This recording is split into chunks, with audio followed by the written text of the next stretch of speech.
Okay, we are broadcasting live on YouTube and it's being recorded.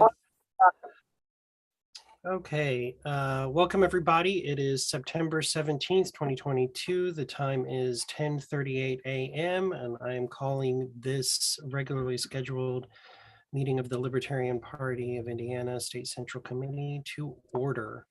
I will share my screen here in just a second.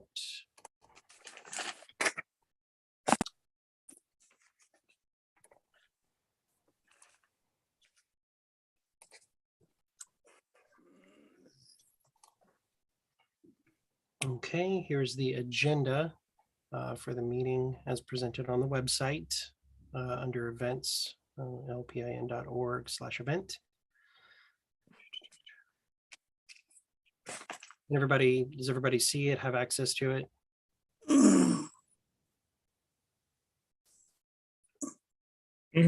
Yes. Yep, we see it. Okay, so we are called to order. Madam Secretary, when you are ready, you can call the roll.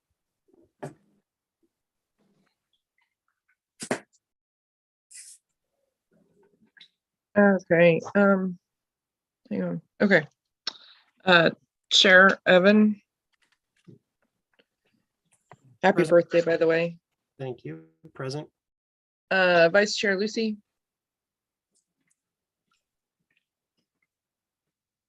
Hang on. I don't know. My audio is weird right now. You guys hear me okay, right? Yes. Yeah, and I'm not, like, on my end, it's all choppy and messed up. So I apologize if I'm not catching you when you call present. My husband must be running something in the background that's messing with my internet, so I apologize. Okay. She's also muted, so we didn't hear her saying that she's present. Okay. Just double checking. Okay, so Lucy's present. I'm here. Treasurer Michael.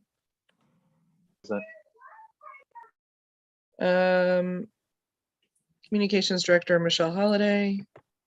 Thinking she's absent. Tech Director Chuck. Present. Field Director Morgan. Present. Political Director Chris is absent, correct? District 1, John Schick. Here. District 2, Elizabeth. Present. Or Liz. District 3, Christy. Here. District 4, Dennis. Present. District 5, Greg Nolan. Yes. District 6, Luke Lomax is absent. District 7, Kent Williams is absent, but Adam Johnson is serving as his proxy. Yep, I'm here. District Happy 8, birthday. District 8, Jay Solomon. Present.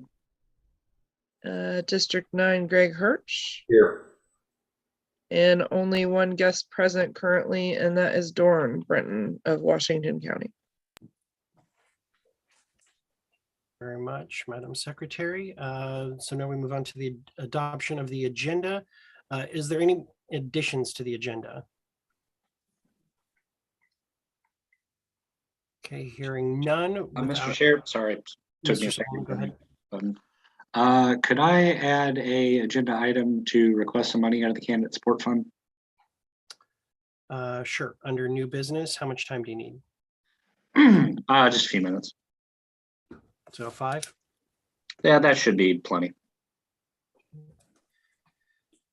There is an amendment to add 5 minutes to new business for candidate fund disbursement. Is there any objection to that amendment to the agenda? Okay, hearing no objection. That item is added to the agenda. Is there any other additions or changes to the agenda? Okay, without objection, we will adopt the agenda as amended. Okay, agenda is adopted. We will move on to appointment of a timekeeper. I'm going to appoint, as is customary, Mr. Rigg. Are you good with that, Mr. Rigg? I am good with that, Mr. Chair. Perfect. Okay, so officers' reports. And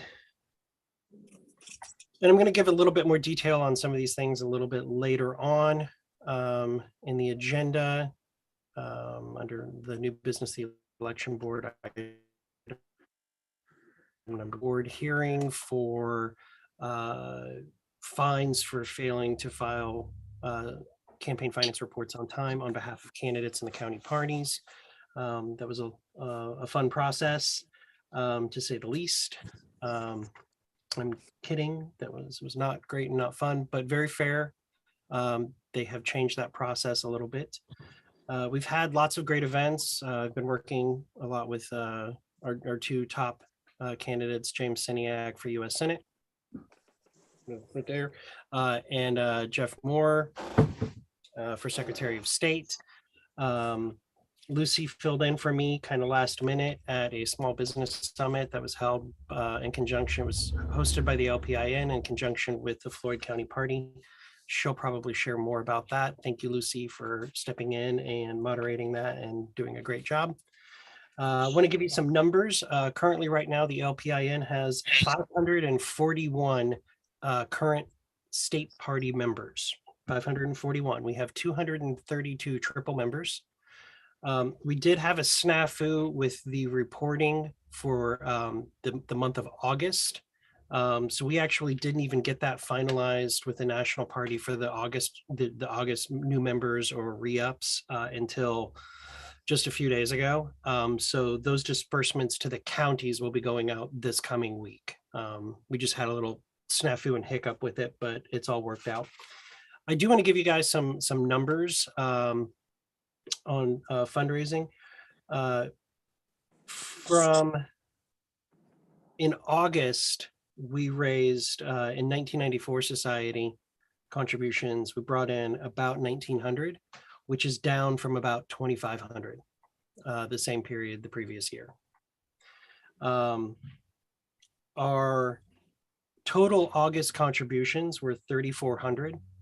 There are some checks that aren't counted into that, but it's not that much. In August of 2021, we brought in 3,500, 24 bucks. So we were about $100 off, give or take a little bit from where we were in August of 2021. September, from September 1st to September 17th, this period right now, we've brought in $1,400 in contributions. There are a couple of other checks. There are a couple of other checks that I'm expecting to come in. So I'm expecting about another $1,000 in hard contributions that I've secured. Last year, from September 1st to September 17th, we brought in 2,600. So we're $1,200 off where we were last year, the same time. We have had quite a few people who have stopped their monthly 94 Society contributions because they're unhappy not with the state party, but they just don't want to be associated anymore. We've gone back to basically losing about $1,000 a month in people dropping off. So that is disheartening. We'll talk about that more in the LNC update. Chuck, please pay attention to the waiting room. Thank you. And Madam Secretary, we now have Lori Schillings, the chair of Hamilton County, in attendance as well. So, that's been rough. That's been hard. I have been receiving lots of comments and emails from people about what's going on.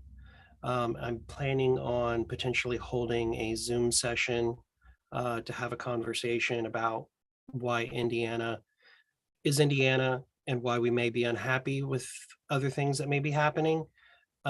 It doesn't matter to our successes here in Indiana. So keep an eye out for that. And once we schedule it, please share it with your county chairs and have your county chairs sharing it with your members. I am going to start doing the Thursday training programs again through National for the CRM starting this coming Thursday. Those are at 7 p.m. They're about an hour and a half long. It's a basic run through, a tutorial on using the CRM as a county chair or county volunteer. I'll send out information for you guys on how to encourage your county officers or volunteers to sign up for that and get registered for it.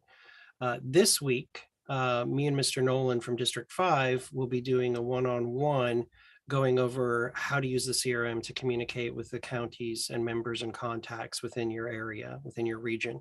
If any other district leader, district rep would like that same one-on-one training, I would prefer them to do one-on-one as opposed to a group. Please let me know and we will schedule it and get that in the books for you. The pop-up tent situation, we are still on back order. Right now, it's because of an adhesive shortage. The adhesive that they use that's heat responsive is on back order still. I don't know anymore. They have stopped giving me an update. They're just saying we'll get it when we get it. So we're just holding out for that. So district reps, if you have your pop-up tent that's branded, please try to make it available to the neighboring districts if you're not using it during the same period. I know Christy is doing that with Mr. Nolan in District 5. So thank you for that, Miss Avery. But if you can do that, please do that until we can get the other tents in. And then also get your tents rebranded. I do have the tents. So if you do just want to use the blank black tent, we can do that too. Until we get this branding situation resolved. So yeah, lots and lots of activity. It's amazing how much activity we've had in the media with James and Jeff and Will Henry up in the 2nd district. Will Henry will be having a debate and Liz Coquillard from the 2nd district will probably talk more about that. But we've been getting lots and lots of media coverage. Our campaign questioning, where's Diego? Why is he afraid to debate? Got the final response we wanted, which was, well, we wanted one of two, him either agreeing to debate or him giving his garbage reason why he refuses to debate. And he gave us his garbage reason for why he's not going to debate. So thank you for that, Mr. Diego. You may have also noticed that there have been questions, not just about his work history, his professional corporate history, but now there's also a question about his military service. Please, you can share news articles, but please, encourage people to keep the comments to a minimum and posting about it, because we don't want to be unfair to Mr. Diego. Everybody's giving him the opportunity to release his full record before condemning him, so to speak. So with that, we're going to have a couple of watch parties for the Seniac debate, which I believe is October 16th. We'll have one up in his hometown up in Goshen, and then we'll probably organize one here in Marion County. So that's more centralized location. I've been asked to go and be with James in the debate or at the debate. So I will be doing that. So we need people to step up to help with both the Goshen and the Marion County watch party and fundraiser for James Seniac's campaign. Great. So any questions? Yeah, I had a question, Mr. Chair. Yes, Mr. Solomon. Given the anxiety about national right now, do you feel it may be prudent to do some investigation into another CRM in case the current one ends up not being usable at a point in the future, so that we're not scrambling on the back end to figure that out if it happens? Yes and no. So we've taken some steps to go ahead and secure. However, it's not as simple as just switching to another CRM. It would be expensive. It would cost us a significant amount of money.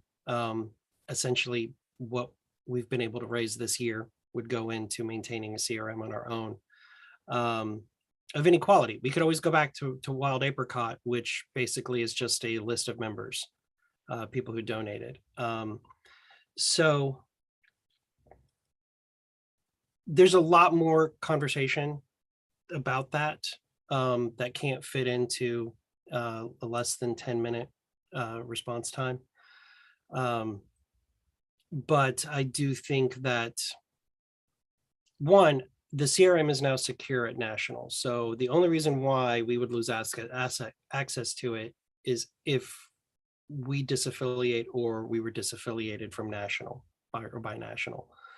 That's the only reason why, because it's now officially, they at their last LNC meeting, or not their last, I guess it was a couple back in August, they actually started the process to migrate from Razor's Edge to Civi CRM.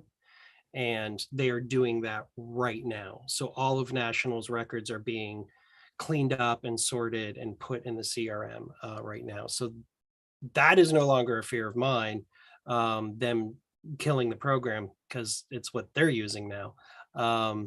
But there are concerns about what happens if there's a disaffiliation or something like that. So I'm less concerned about disaffiliation. I'm more concerned about, I mean, if we're seeing our fundraising numbers dropping like this, so are they. Let's be honest here. And if they get to a point where the LNC thinks that that is something that should be on the chopping block and they move forward with that, then we're hung to dry. They wouldn't really be able to do that. One, it would cost them about $60,000 just for national to move away from the CRM, to move back to the program they already had. It's $40,000 for the other programs that they were examining prior to deciding to go full on to the Civi CRM. And there are enough states, there are 30 states using the CRM. And those of us who have been very active in using it have basically already come up with a pack that says, if this happens, we will go here together. That way we can split the costs. And that was because we had serious fears that the leadership at the LNC was going to go back on their word, saying they weren't going to mess with the, they were going to. And so all the state chairs actively use the CRM to do this and separate it. That did happen, or at least was planned, if that makes sense. Okay. Does that answer your question, Mr. Solomon? Yes, it does. Thank you. I've spent a lot of time and energy and effort. Our data management and the structure that we've developed is what makes us more successful.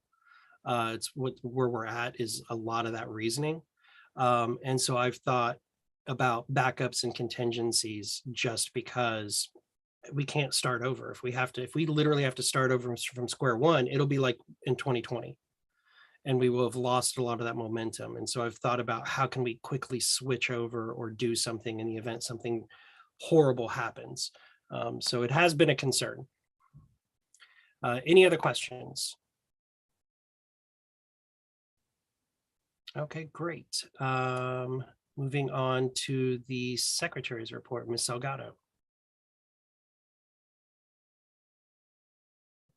The minutes, I think, were submitted to everyone from the last meeting that we had. I apologize that I wasn't on. I mean, I was on that meeting, but I obviously had a bad connection, as usual, because I'm never home. But even when I'm home, obviously my connection is bad, so I don't know what's going on there. But anyway, if everybody's had a chance to look over those minutes from the last meeting. I would accept a motion to approve the minutes from the July 16th meeting and the August 21st emergency meeting. So moved. Second. I actually saw Miss Avery's hand up first, so I'm going to accept the movement from Miss Avery, and seconded by That's Miss. not what I wanted. Oh, okay, never mind. I accept it from Mr. Rigg, and who was the second? I I'll have second. a comment. Okay, Miss Avery. Please make sure that Clayton knows how to spell my first name. That's the only problem I saw in the notes. Okay, and that would have come after it was moved. You can make the comment. So it was it was Mr. Rigg moved it. Who was the second? I'll second. It was Mr. Hageman's second. An amendment by Miss Avery to spell her name correctly. My amendment to it would be that while it lists the chair at the top of the page, it does not list me as a voting member of the board on either document. So if Mr. Soltz, while assisting Secretary Salgado, could make sure that those things are corrected, listing the chair as a voting member of the board and making sure that Miss Avery's first name, Christie, is spelled right, Kristi. That would be great. Are there any other amendments or changes to the minutes as presented? Okay. Is there any objection to approving the minutes as amended? Okay, hearing no objection, the amendments are approved, or the minutes are approved. Anything else, Ms. Salgado? Any questions for Ms. Salgado? Okay, hearing none. Treasurer's report, Mr. Schultheis. I sent out our balance sheet last night across all of our accounts. We have $44,585.89. I'm still working on getting more detailed reporting that we've had in the past. But since we switched away from QuickBooks, which is a savings of several $100 a year, we're losing functionality. So I'm having to test out some other accounting software that should bring us back to the desired level of detail. As a point of information, from January of this year until now, we're down $35,000 in bank balance. So if the board does have any large expenditures in the future, we have significantly less available funds than we did earlier this year. So keep that in mind if we have any upcoming large expenditures. Any questions for Mr. Schultheis? Okay, hearing none. Ms. Brenton, it's time for your vice chair report. Can y'all hear me? I'm using different headphones today. Okay, fantastic. It's been mostly quiet on the vice chair front, but we had an amazing event down in New Albany, Indiana, at a business incubator / co-working space called The Root. I must say that all of our candidates, which was Tanya Millis and Jeff Moore and James Seniak, they knocked it out of the park. It was very engaging from the audience. The Moore campaign brought in some food. We had a cash bar. There were probably, I'm just guessing from memory, maybe 30 people from the community, maybe more. They kind of came in and out since it was one of those types of events. And we had amazing questions from the audience. The live stream should be on Jeff Moore's campaign page. That was really the big highlight for me of the month. Just really grateful that we have such great candidates that clearly impress the community. Any questions?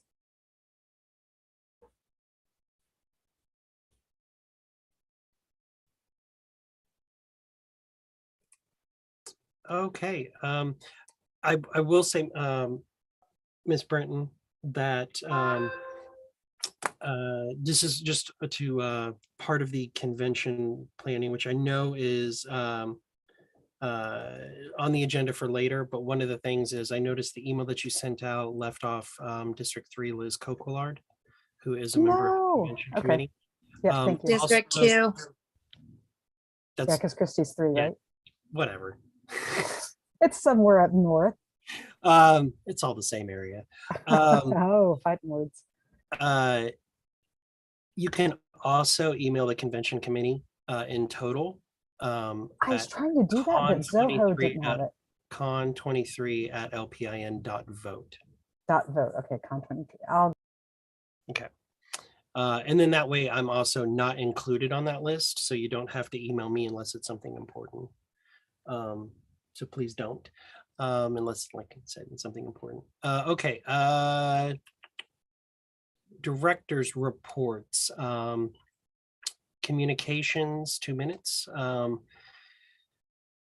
we've been sending out a lot of the press releases for our candidates that have submitted them to us. We've done a couple for county parties as well. So just please make sure that you're continuing to do that. Any stories that you have or anything that you'd like to be published, please send it to media@lpin.vote so that we can get it released for you, whether it's a press release or an article or sent something out somewhere else. I never did get the write-ups for the 2 other Super Saturday events. So we did not have it included for the national Spotlight magazine. And they have stopped requesting articles from state affiliates. I don't know if they're killing the Spotlight or what they're doing with it. So they basically put out 2 magazines, and then I don't know, we'll see if there's a 3rd one, but they're not asking for submissions anymore. Or they haven't sent out an email reminder of the deadline for the next one. So let me put it that way. Any questions about communications, because Michelle's not here? Okay, hearing none. I put 10 minutes on the agenda for the political director, but he's also not here. So Is he still going to remain political director, given that he is? Why don't we use his longer a 10 minutes Hoosier? to talk about that? So I have, directors aren't required to live in the state. Officers and district reps are, but directors aren't technically required because they're appointed by the board. Chris is going to continue to work through the convention as the political director remotely, which I think is very doable. Both himself and Paul Copeland and Lucy have asked that Paul Copeland be appointed as a deputy political director to work under the supervision and in support of Chris Galt, so that potentially Mr. Copeland can be considered for the position at the 2023 state convention. So I would accept a motion to appoint Mr. Paul Copeland as a non-voting SCC member as the deputy political director. So moved. That motion was moved by Ms. Coquillard. Is there a second? Second. Seconded by Ms. Avery. I think Paul would like to step up, but he needs that period to learn more of the ropes. I also don't think it's a good idea to take it away from Chris Galt right now. He's got a lot of the irons in the fire. He's already communicating with the candidates, and it'd be good for somebody to come in and learn those ropes, learn those communications, learn those contacts, and be able to get a full grasp of what the political director job entails or position entails. Because what you guys don't see is there's a lot of behind the scenes communications that I have with Chris Galt on strategy, messaging, events, gathering the bios for our candidates so that when we get somebody that reaches out to the party asking for those bios from the media, Chris Galt's the one that responds to it, not me.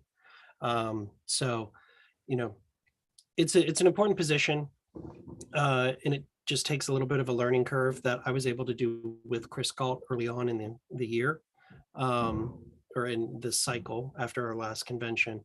So I'd like to give Paul time to move into that, or somebody else. Is there anybody else that would like to speak to the motion or against it? I just appreciate that Chris is willing to keep doing the work from the land of Michigan. It's been nice this past however many months, time's an illusion, to have the political director that you see. That's nice. So shout out to Chris. It is. I mean, Jared was a great political director for a while. I wasn't going to say his name. I will. Jared Hall didn't show up for an entire meeting. But Chris has really stepped up and done an amazing job. Mr. Johnson. Yeah, I think Chris has done an amazing job, and I just wanted to say that Paul is looking forward to learn and is excited about being in that deputy position. So just wanted to mention that. I think they'll both cooperate and do really well. So Is there an objection to doing this by voice vote? No objection. No objection. Okay. All those in favor of appointing Mr. Paul Copeland as a Deputy Political Director, non-voting member of the SCC, say aye. Aye. Aye. Aye. All those opposed say no. Okay, it is done. All right. Congratulations, Mr. Copeland. Mr. Schulteis, if you can set up Mr. Copeland an email address similar to Clayton Soltz as the Deputy Political Director, and then as a vote, and then forward those credentials to Mr. Copeland. That would be appreciated. Deputy or assistant? We moved deputy for the motion. Yeah, so deputy, so make it deputy. Okay. Okay, any other questions about political? Okay, hearing none, moving on to the field director, Mr. Rigg. Thank you, Mr. Chair. I just got 2 items to mention. Since our last meeting, there have been 4 people that signed up as volunteers. I did reach out to them promptly as requested, and I've been in contact with all 4 of them since. The only other thing I have is that I was there for the Service Saturday event in my district, District 3, last week. And I'll, of course, defer to Ms. Avery for details on that. And I will also like to take the time to wish also a happy birthday to the chair. It takes someone with a strong constitution to be born on Constitution Day. And also a belated happy birthday to Lucy Brenton and her husband, Dorn. I know I missed it. And also to Michael Schulteis. I really missed that one. My apologies. I've been goofing a lot this year. That's all I got. Wait, Michael had a birthday? I think so. I'll have to look. Michael was born? July 27th and Christie's August 27th. Wow, that's some 27ths going on there. That's fascinating. All right, thank you, Mr. Rigg. Any questions for Mr. Rigg? Okay, hearing none. Mr. Hagerman, your IT director report, please. Thank you, Mr. Chair. So I'm continuing to work with Wild Apricot and getting those donations put in Civi. The number of members is dropped considerably in Wild Apricot. So some of those have been due to the credit cards expiring, and some have been from people moving over. I've been busy doing the door knocking for our candidates. So I've gone to several of those events. I worked with Paul at the Indy 1500 last Saturday. I've been very busy doing research for the Secretary of State campaign and adding information to Jeff's FAQ that he's using to keep track of all the questions and answers for that race. I was assigned a project to mark for individuals that had multiple individual memberships, so they may have a lifetime, maybe a lifetime or a triple membership, and then a regular membership. I was marking the regular memberships as duplicates, so I went through all the records and did that. And I've been assigned to work on the Razor's Edge migration, but I'm starting to think that Ken is going to do that all himself, because I've gotten very little response despite asking for, hey, what would you like me to do? So that may be going on without me. I don't know. And that is my report. Are there any questions? I will just piggyback off that and say I'm actually meet now with Andy twice a week.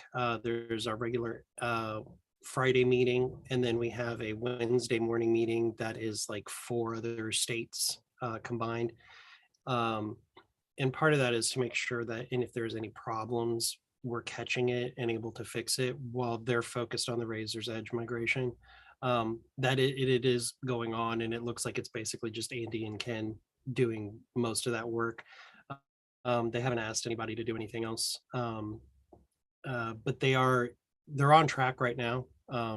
So from my last meeting with them yesterday, they were behind, and they just got moved ahead a little bit, so they're doing well. I will say that we've been waiting since December of last year for the Mosaico email templating system that will allow the county chairs to select, or the counties in the districts to select a template that looks like their county or their district.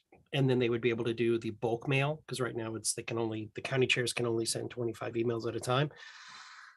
It failed when the developer tried to install it on our system.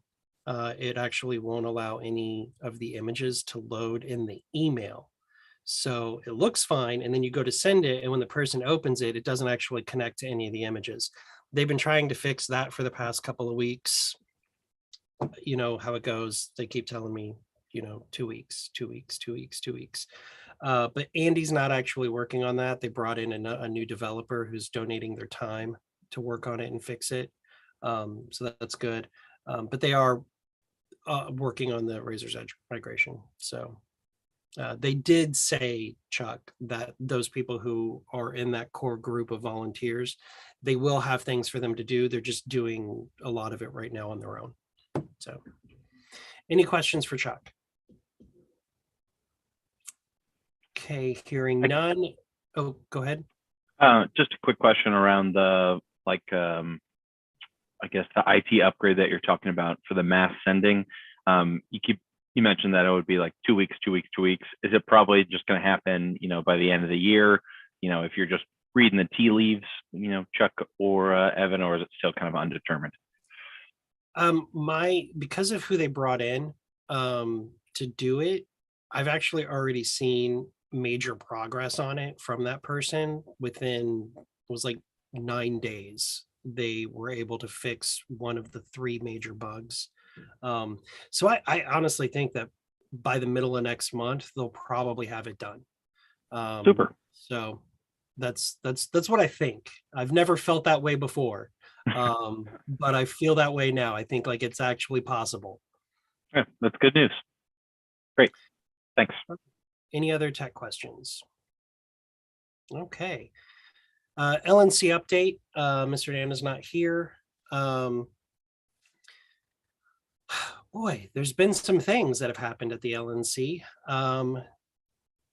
New Mexico had their convention, and there were people who questioned the legitimacy of their state convention.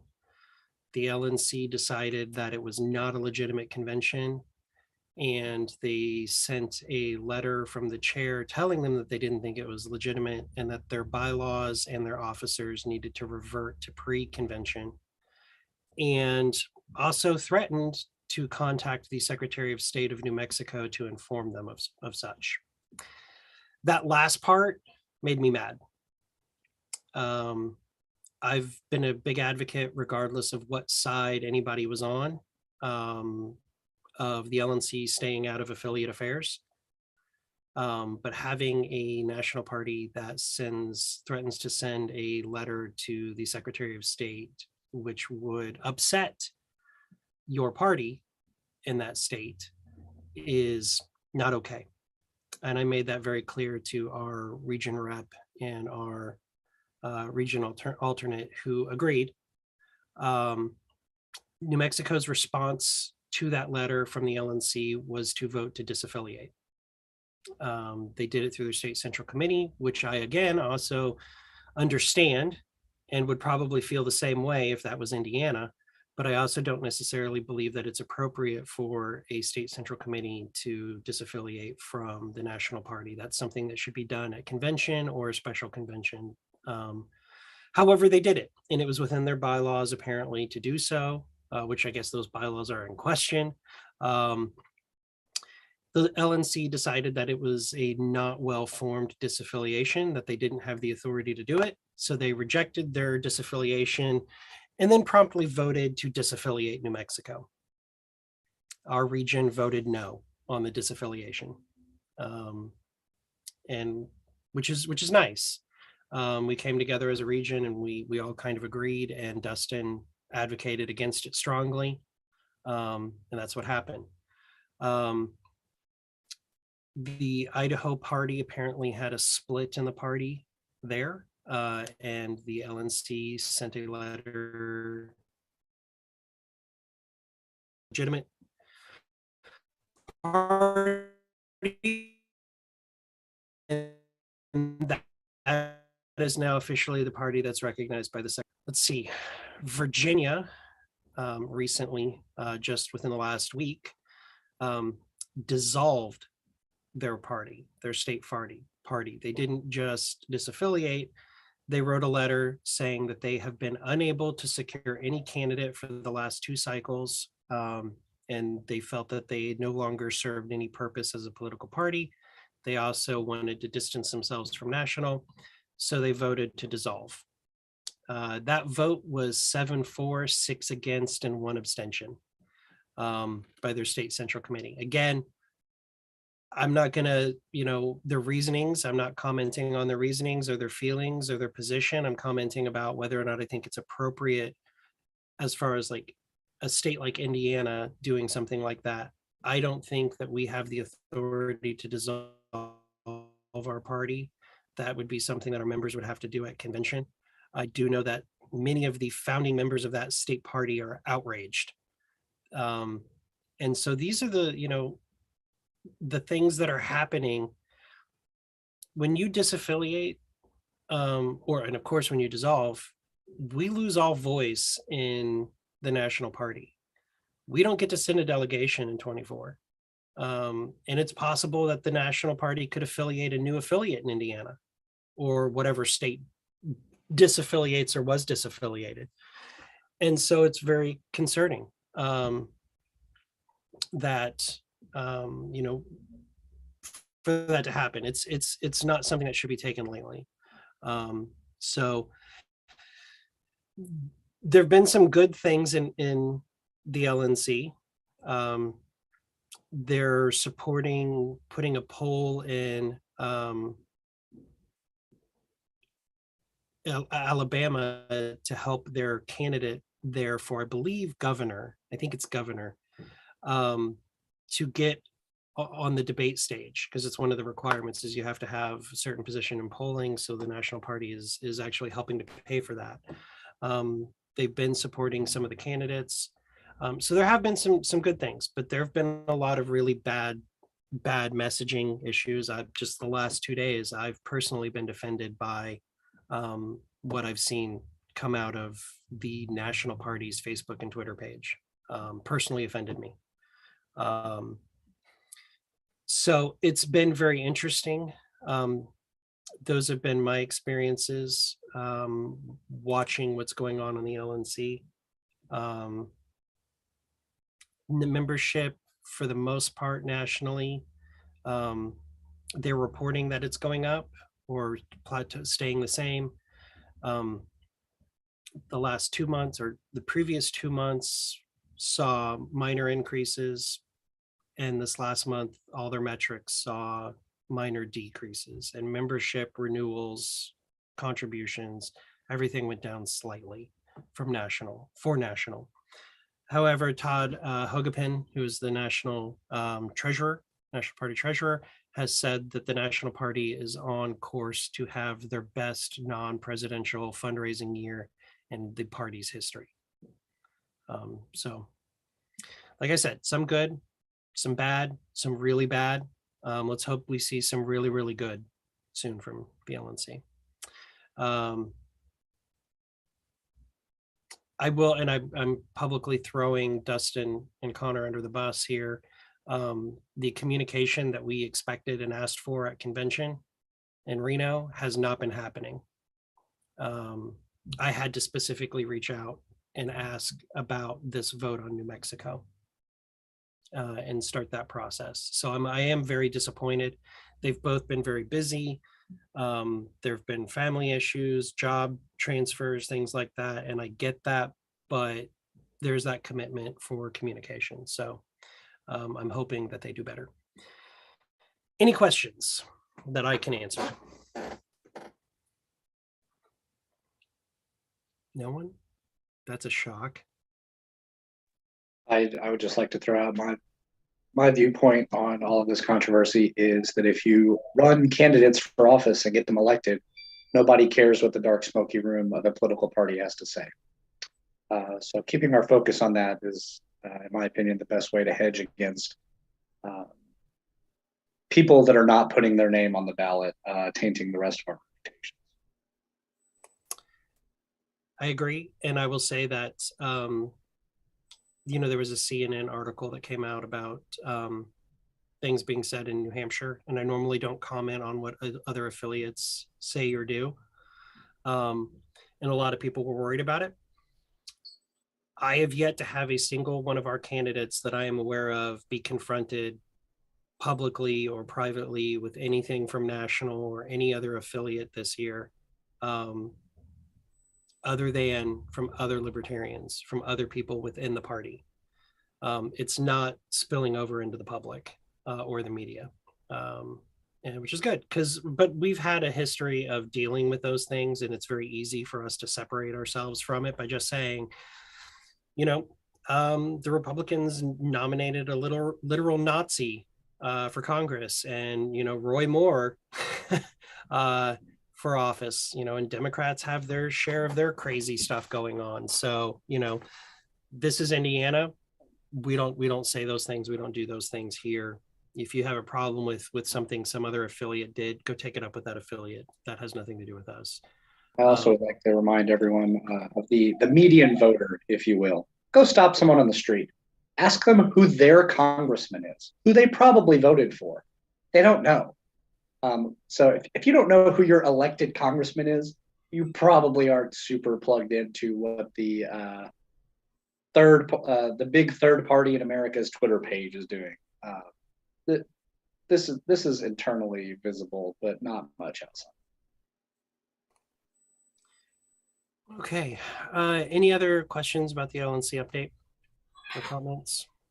It would seem to me like that what happened in Virginia is worse than New Mexico, being that they voted to dissolve completely. Yeah, it's really bad. And if I was in Virginia, I'm friends with some of those people, and I just don't know what was going through their mind to think the dissolve, like to just completely shut it down. And as a member, I would be just outraged if that happened. So, I mean, and Dr. Jim Lark, is a longtime member in Virginia, and he's actually gone to the state and said, we're a membership organization, and according to the law, this was supposed to be a vote from the membership, and it wasn't. So they're challenging the dissolution. So, but again, National decides that they're not recognizing the dissolution. So they're listing it as the current affiliate, that the party's still there, because we can just put our heads down and pretend like something's not happening. Mr. Schulteis. This is how the sausage is made, but Virginia had multiple organizations, corporation plus the political party. So there's multiple things going on there. Yeah, that's because of how their state law is structured. They weren't a political party, a recognized political party, and they don't have ballot access. So they've got their corporation side, and then they've got their PAC side, essentially. And it's because of how Virginia election law and campaign finance law works. They have to be separate organizations until they get major party status or ballot access, and then it'd all be one thing, apparently, or something like that. So there's some states that have that same situation, that same setup. I think Massachusetts was one of them.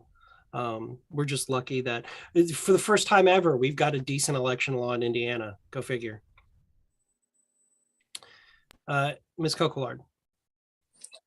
All I really want to say about this is we're delusional to think that it doesn't affect us. Bad messaging affects us. Past bad messaging, current bad messaging, future bad messaging affects us. I know that when I talk to certain voters from the left of the spectrum, they usually point to taxation is theft. That's bad messaging. It might not hurt like people personally, but it's bad messaging. And I do feel like what happens nationally will affect us on some level at a statewide level, and we can't pretend that it doesn't. So that's just where I'm at.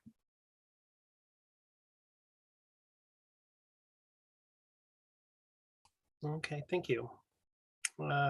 Moving on to district reports. District 1, Mr. Schick. Okay, for District 1, in terms of events, it's been a while since we've had a meeting, so I never reported on the Meet the Candidates night they had at the Crown Point Gun Show on August 21st. I did not attend, so I can't tell you anything about what happened, but I know they held it. More significantly, though, recently at the Valparaiso Popcorn Festival parade, our local Porter County Chairman Mike Telesky organized our participation in the parade. Thousands of attendees, nice day. James Siniak and Jeff and a young guy named Adam from Fort Wayne came over to represent Jeff Maurer, and myself as the auditor candidate all attended as candidates, and it worked out really well. We had music and a lot of about 10 libertarians waving to the crowd, and a good response from the crowd, so that worked out really well. In terms of the county affiliates, Lake County is still not having any regular meetings, although I have verified that they've been filling out their CFA forms. Here at Porter County, we continue to have regular meetings, and Mike Telesky, I would like to say, is doing a really great job as a county chairman. And in Porter County, I did get a partial response from KP Neffer, who I've been asking him, where they meet and what time, things like that. And he told me the days, but didn't tell me the times or where. And so I asked him, for the rest of the information, and he has not responded in about 2 weeks. So I'm still trying to get more information about what's going on in LaPorte County. And that's it. Any thoughts or questions? I just, it's not necessarily a question, Mr. Schick, but I would like to give you a shout out and a thank you. I had, you had emailed me about a woman that had contacted you in Crawford County down in my district. So I gave her a call to follow up on your email. And this is a woman that hasn't had a lot of exposure to the party. And the fact that you called her back, put me in contact with her to call her, huge positive experience. So I appreciate you helping me out from clear other side of the state. Yeah, she seemed really motivated, and maybe help us out in a county where we don't currently have any affiliation. So I thought it was worth the time to spend with her and help get her connected with the right people. So yeah, I'm glad. Thank you for calling her back. Yeah, that's the first contact I've got in Crawford County. So now I have a foothold, and that's important. I appreciate that a lot. Yep, very good. Okay, that's it for me. All right, thank you, Mr. Schick. District 2, Ms. Coquillard. Okay, so a lot of things happening in the north, believe it or not. September 24th, get out the vote in Warsaw from 10 to 5. We'll provide lunch. We're planning on knocking on 1,000 doors with our 7 candidates. October 4th at 7 p.m., William Henry will be in a televised live debate in a closed studio. Starts at 7 o'clock. We're planning on a debate watch party. It's being finalized at Evil Check Brewery in Mishawaka. Check out William E. Henry for U.S. House on Facebook for details, and we'll also get the details to the state party as well. As of right now, it's only 2 candidates that have confirmed. They will hold the debates regardless if the Republican candidate doesn't step up to the plate. And that just means more time for our candidates on TV. So tomorrow, District 2 is knocking on doors in Milford with candidates William Henry and Josh Vergils for House District 22. Then a debate prep for both candidates because Josh Vergils has also been asked to do a debate by the Kosciuszko County Chamber of Commerce October 25th. We were going to have dinner at my house. We're going to stuff bags for the get out the vote, and we're going to do some debate prep for both candidates. So y'all are welcome to join us around 6 o'clock tomorrow night. Then we're still doing First Fridays in Warsaw, and the next one is October 8th, and we've been very impactful there. If any county goes gold in Indiana this year, it's going to be Kosciuszko County. District 2 recently walked the Blueberry Festival Parade on Labor Day and made the local news. Speaking of news, Northern Indiana Libertarians and their candidates are getting a lot of it. And they're getting a lot of attention this season. If you're looking to get active or on a campaign, join our young, growing group of volunteers and help turn District 2 gold. Even if you aren't in our district, big things are happening here. Lastly, but just as important, St. Joseph County is holding their organizing convention October 22nd at the North Liberty Public Library in North Liberty from 10:30 to 2 p.m. Come out and give your libertations to our newest affiliate. And that's all I've got. That's great. Thank you, Ms. Coquillard. A clarification on that. Did you say that the debate for the House 22 was October 25th? Correct. He just got confirmation about that, I think this morning, or was it yesterday morning? It's great. Sucks that it's October 25th, but that's great. That's like 60% of the voting will be done by then, if not more. So that the date sucks. Wish it was early, but that's great that they're including him via the local chamber. Have all three of the candidates confirmed? Do you know? I don't know that there is three. Is there? I can't remember if there's a Democrat. I think there's a Democrat. I think so. I think they've all confirmed. That one's going to be like smaller. And also, Kosciuszko Libertarian Party was asked to join the Chamber of Commerce recently. I have never heard of such a thing. Yeah, me neither. That's interesting. I think they should do it if they can. Oh, they definitely are trying to fundraise for that. Okay, great. Any questions for Ms. Coquillard, District 2? Okay, hearing none. Ms. Avery, District 3.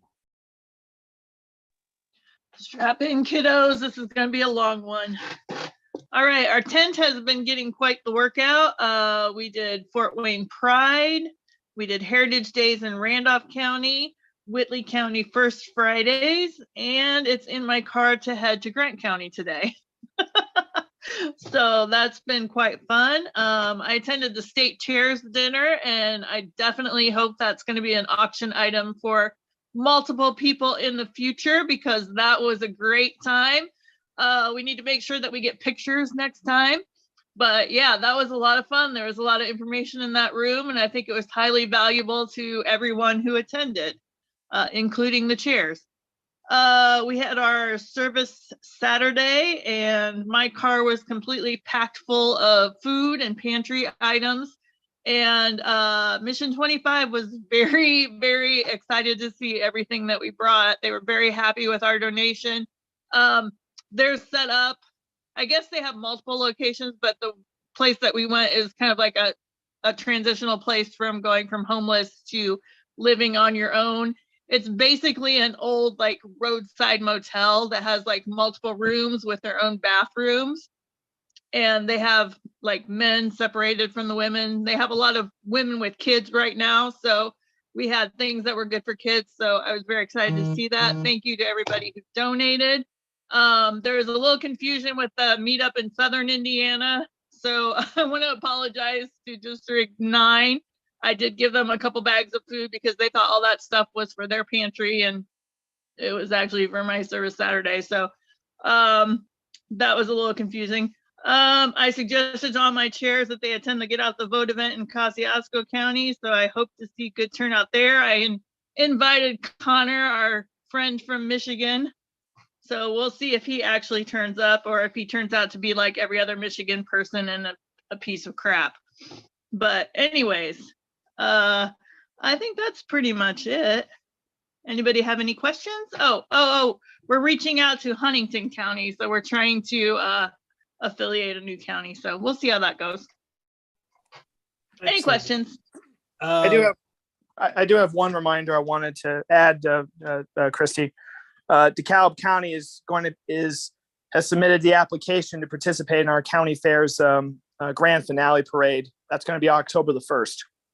There are so many parades in my district that I didn't even get around to mentioning all of them. So good Okay, job. well, my apologies for that. And I'll just simply add, anybody who wants to participate, who wants to be involved, let me know. I'm organizing that. So I'm hoping we can get about 15 people there to walk. So just let me know if you're interested. Thanks again. Christy, I was in communication with the Urglers up in Wells County because there was the issue going before the election board. And so I did say to him that I'd be in communication with you to schedule another date and time for us to go up there. And he said, yes, he wants to meet with you. So I will say that the information that's in the CRM is now accurate for him. It actually has the lead email address that he checks. The one that I guess we had in there was not one that he ever checked. So shocking. Now we'll see if he replies to emails. yeah. Baby step. I will say I have found him to be more responsive via text message, which is also listed in the CRM. I tried that too. I got nothing. Okay. I don't know. I got nothing. Any questions for Miss Avery in District 2? District 3. Dang. I have no questions from Ms. Avery about District 2. No, sir. Okay. Thank you. District 4, Mr. Beatty.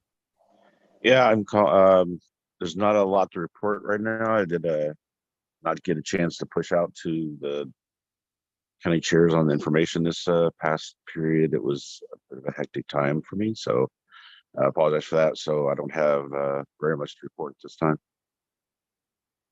All right. Any questions for Mr. Beatty? Okay. Actually, Mr. Beatty, I would like for you, if you could, please find out if Morgan County is doing a chili cook-off again this year. If they are, I would like to participate. I will check. I'm going to teach you people how to make chili. Mr. Schulteis, you have a question? Do we have an affiliate in Park County? In Clark County? Park. Park with a P as in Papa? Yes. Negative. Okay. Is that District 8 or District 4? That's mine. It's District 8, yeah. So you're just gonna have to wait, Mr. Schulteis. Where was I? Any other questions for Mr. Beatty? Mr. Schulteis, okay. Hearing none. District 5, Mr. Nolan. Thank you. Nice shirt, by the way. I've had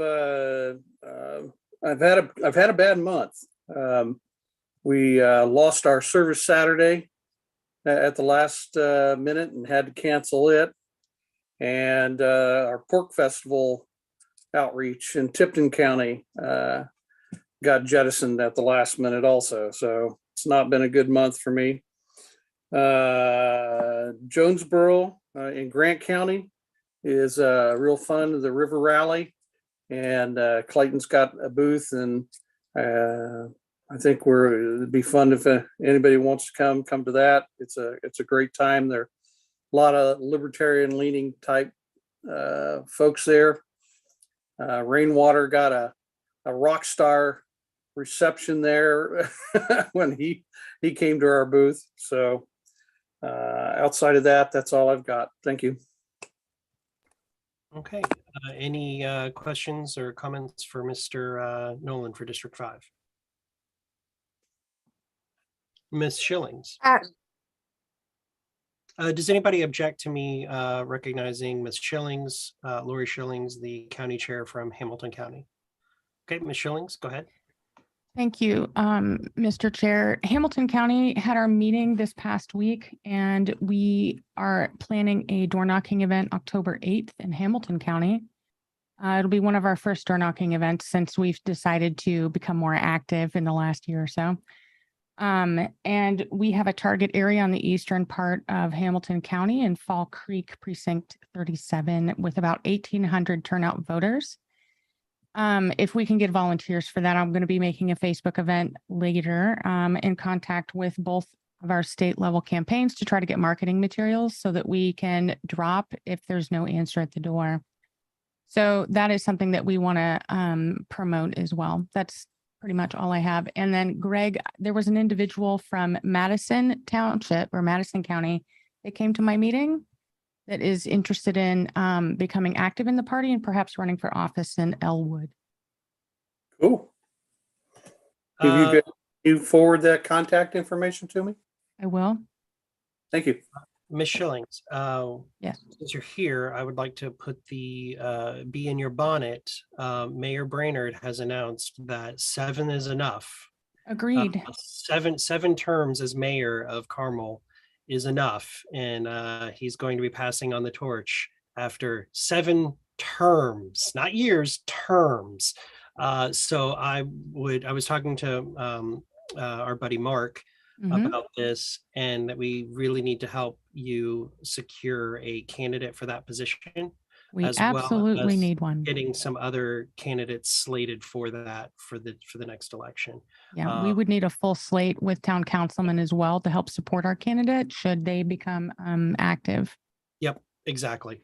So just, be in the bonnet that is something that even I'm looking at and trying to get resources and help and support to you. I will probably actually also come to your October 8th door knocking. Thank you. I appreciate that. 100%, but I'm going to try to go there. Right. Mr. Solomon. I just had a quick question for Ms. Schillings. You mentioned targeting a certain precinct, I believe you said. Does Hamilton County have local candidates on the ballot this cycle? We do not. Okay, thank you. Okay, any other questions for Mr. Nolan or Ms. Schillings? Okay, thank you both. District 6, Luke Lomax is not here today, and there was no proxy. District 7, Mr. Williams is not here, and his proxy is Mr. Adam Johnson. So, Mr. Johnson, do you have a 7th district report? Yes. So we had basically an event at the Indy 500, gun and knife show. Thanks for showing up, Chuck, to work the booth. More of a conservative crowd there, and there was a lot of anti Todd Young feeling. So a lot of people would maybe dismiss us and then realize that we're running against Todd Young, and then come back and talk to us for a fairly long amount of time. Jeff's election integrity pitch really resonated with this group, and so we were able to get a fair amount of email addresses, as well as just, hey, I'm going to vote for you guys this year, that sort of stuff. So it was a good event.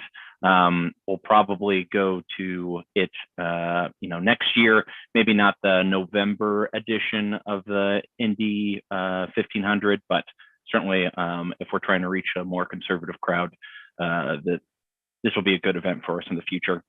For the next events that we're hosting for Marion County, we're gonna host a Sceniac viewing party on the 16th. And so we've basically called around to local bars if we could rent out a room, basically to have TVs up and all that kind of stuff. And so right now we're still waiting on replies from those bars. So our backup plan would be the Antelope Club on the 16th.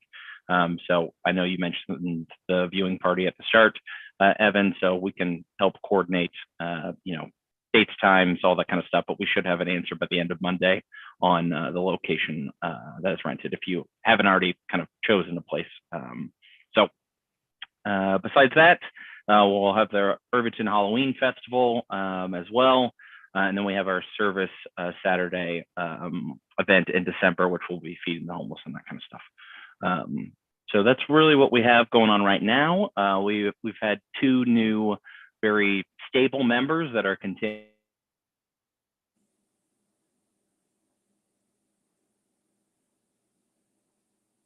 Is it just me, or did we lose the audio from Mr. Johnson? Lost him too. Yeah, I lost him as well. Disappeared. Okay. Time. If you can watch out for him. I can see that his microphone is moving, so he is trying to talk, or his level indicator is going up and down. Hopefully Mr. Johnson can hear me and what I'm about to say to him, which is I highly discourage you from holding this event in a bar. The reason being is I have actually already heard from several people that they would like it to be family friendly because they would like to bring their teenage children. And then Mr. Johnson just disappeared completely. Okay. For the record, I'm going to be requesting that they not hold it in a bar because there have been several people who have indicated that they would like to attend these types of events, but they wanted to be able to bring their teenage children. We can't do that in a bar. However, I do believe the facility that we had, one of the, I think it was the first rainwater debate, which was in, the viewing was in Marion County. It was a bar / restaurant, was available for young people at that. So I'm going to reach out to them and ask them to try to do it there. So that would be my suggestion for them with that, is not to hold it in a bar, because we have had people requesting to be able to attend those events. Sorry about that, Evan. Just internet cut out, of course, right when I was talking. So what was I caught the last bit of that, suggesting not to host it at a bar, so that we've had lots of people request these types of events not be held at bars anymore because they would like to be able to bring their teenage children that they can bring to a bar. The place that we had the Dawn Rainwater, I believe it was the first debate, is a bar and restaurant, and they had plenty of TVs and everything, and it was actually a decent sized space too, if I remember correctly. It was the one that our VP candidate Spike Cohen came to. So I would look at that place. It's it's actually just about maybe a mile away from my house too. But I was trying to remember the direction, but it's off of Meridian. I'll track down the information and send it to you to see if we can maybe get that space again. That would be great. Okay. But yeah, it's also something that everybody should be thinking about when you're holding these events. There are people, especially if it's something, you can't bring your kid to a bar. And there are people within the party who would like to come and attend these events, but can't because it's in a bar and they can't bring their kids. So it's something to think about. Good point. So any questions or any other comments from Mr. Johnson? All right, thank you, sir. District 8, Mr. Solomon. Thank you, Mr. Chair. I'll try to keep this brief. Been continuing to have a lot of events down here in District 8. Just this weekend, the Highway 40 Fest is going on. And next weekend, and a little bit late next week, is the Corey Apple Festival. I do want to give a special shout out to the Libertarian Party of Owen County. As most of this board will remember, we affiliated them less than 365 days ago. And in that time, under the stewardship of Mr. Combs, Owen County is essentially fully autonomous at this point. Very rarely do I get requests from him for guidance. They are up and running on their own and very nimble and very responsive, and have two very promising candidates for county office. In addition to hosting our congressional candidate, Mr. Horning. So big shout out to Owen County. I'm going to brag about them a lot. Next, this coming Thursday, September, of course, my calendar doesn't want to pull up. This coming Thursday, the 22nd, there is a candidate forum in Boonville, Indiana, with the Warwick County Farm Bureau. Mr. Moore reached out to me to ask if I could act as his proxy. I have family obligations that day. However, Ms. Lauren Huck, who most of you probably have not met yet, has agreed to stand in and deliver Jeff's statements to the Warwick County Farm Bureau. So that should be exciting. Other than that, most of our county affiliates are just focusing on candidate support and kind of trying our best to empower the campaign committee infrastructure to run as autonomously as possible without getting bogged down with party bylaws and votes that slow down what they want to do. The only other relevant update I would like to let this board know, this past Thursday, the Vandenberg County Party had its monthly meeting and voted to start dual filing with the state so that they can start getting state level contributions. The chair may also be pleased to realize this means that every year when you call me and say, hey, why the hell isn't Vandenberg County filed? Because you forget that they're only filed with the county. Now you'll see them. Now you'll see that they're filing correctly. So it'll save us both a little time there.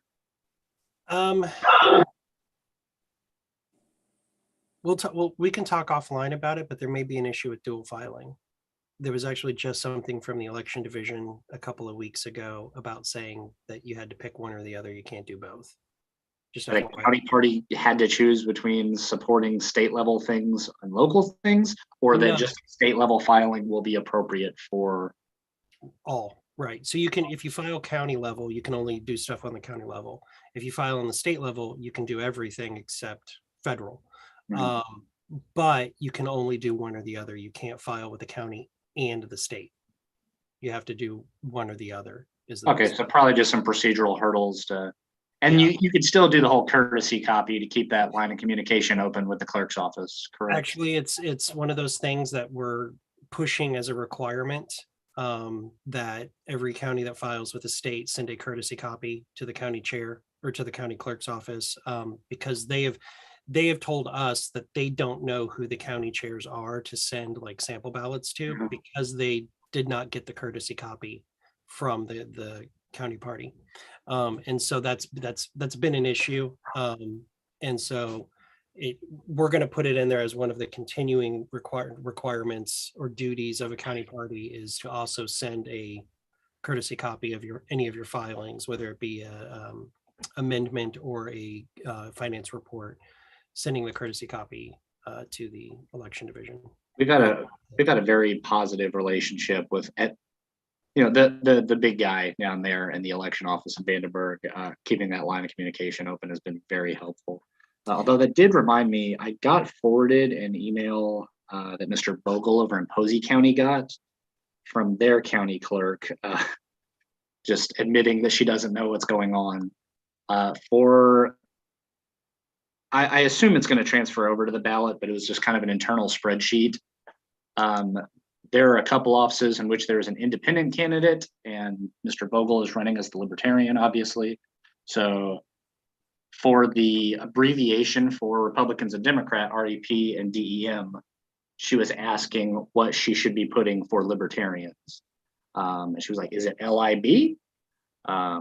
Or did we have something? I told him LIB probably works. It's, I mean, under the election statutes, it's LIB, or what with the election division is LIB. I told him just to not answer the part about the independent candidates because they're not our fucking problem. But and we don't know. Yeah, we can't. Yeah, which is IND is what it's supposed to be for independence. But that's what I would guess too. But like, we're not the independent party. So don't ask us. You're the clerk. Yeah, figure it out. Mr. Schulteis, did you have something for me about Park County?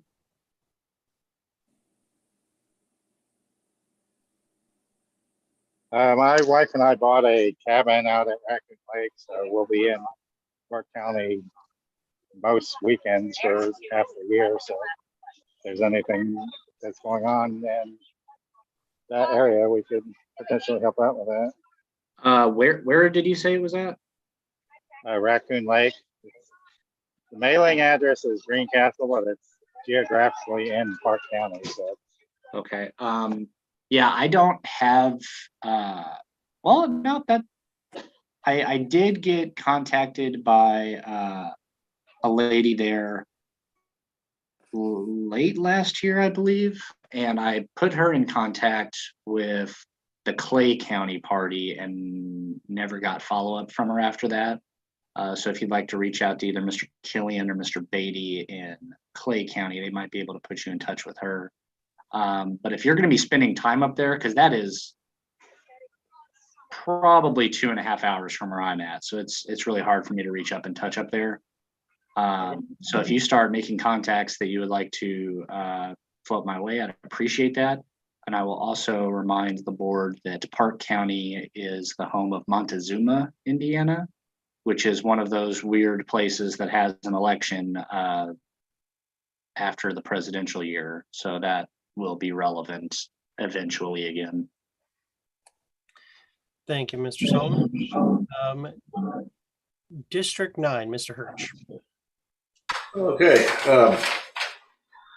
On August 20th in Lawrence County, we had door knocking using the app, and we door knocked in Bedford, Indiana, had lunch in a local Italian restaurant, and door knocked that afternoon in Mitchell, Indiana, which I thought went really well. Had a lot of good contacts and good results there. August 27th, Tanya Millis had a Roll It Back rally in Jeffersonville at the Nahan Fieldhouse. That went really well. And we also had a booth at Celebrates. And after that rally, a lot of our candidates and Lucy and others came out at our booth at Celebrates. Talked to a lot of people there. That went well. On September 1st, on that Thursday evening, Tanya Millis had a fundraising Italian dinner at the Salt Creek golf course at their lodge building. That's the same place where I've done district meetings before, up in Nashville, Indiana. $100 fundraising dinner, and then we also passed the pot around. People threw more money in, helped her campaign out. I mean, her campaign's really rolling and rocking. Then, of course, you heard Lucy mention a bit about the other day. 2 days ago, there was a small business summit organized by Floyd County, and that went really well. Tanya, James Seniak, and Jeff Moore came down and talked to voters, about the Libertarian Party and how we, in small business, how we are indeed the party of small business. We had a lot of great response for that. Just a couple of days ago in downtown New Albany, Indiana. Jennifer Commissar Kern, the chair of Floyd County, she's really using that to try to grow the Floyd County, which I'm really pleased about that. Coming up, we have a booth at Harvard's Homecoming, which is a downtown street festival in New Albany, Indiana, from Thursday, August 6th to Sunday, August 9th. We're going to have a booth there all 4 days. That'd be a great event, a huge street festival. Last Saturday, there was supposed to be an event in Lawrence County called Indiana Liberty Bash. It was canceled because of pending rain. I don't know if it actually rained there or not. It turns out it's supposed to be raining last weekend. It did not rain down here at all. I'm curious if it rained, if it did rain. But anyway, you can't predict the weather in advance. So hopefully, if we schedule that next year, it'll go well.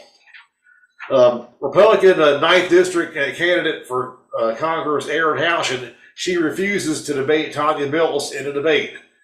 Now, Matthew Fife, the Democrat candidate, is willing to debate, but Erin Houchin is not. So she's just being cowardly, as far as I'm concerned. And those are the main things that have been going on. Oh, and we had a Clark meetup. So in Clark County, we tried to switch our meetups to Sundays. That has been a disaster. We're going to move them to Thursdays. And we're also going to move locations to a place called Roosters in Clarksville, which has a separate room we can reserve for the meetings.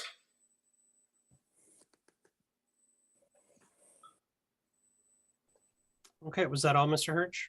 Yes, that's all. Okay, any questions or comments for Mr. Hirsch in the 9th District? Okay, hearing none. We've got the 10-minute break scheduled now. Does anybody need the break, or should we push through? Break. Need the break. Okay, then the break is on the agenda, so we are in recess for 10 minutes. Remember, we are still broadcasting and recording, so be mindful of what you say. Oh, the time is noon, so we will come back at noon at 12:10.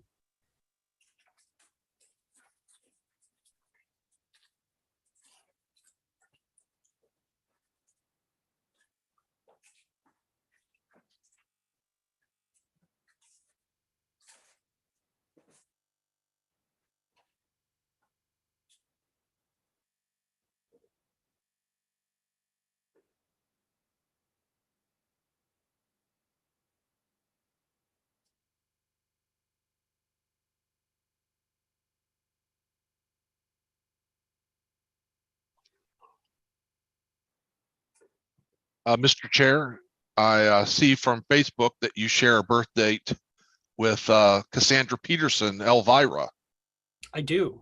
And somewhere I've got a birthday photo of the two of us. But recently, when a whole bunch of birthdays came through, it was like the Libertarian Party was all born on the same day. It was John Schick, Brad Kloppenstein, Chris Spangle, and I think Tanya Millis were all born on the same day. Yep, September 9th. Yeah. Apparently there's a lot of us in September. There are about 3 or 4 other libertarians that share my birthday as well. Rob Place, for example.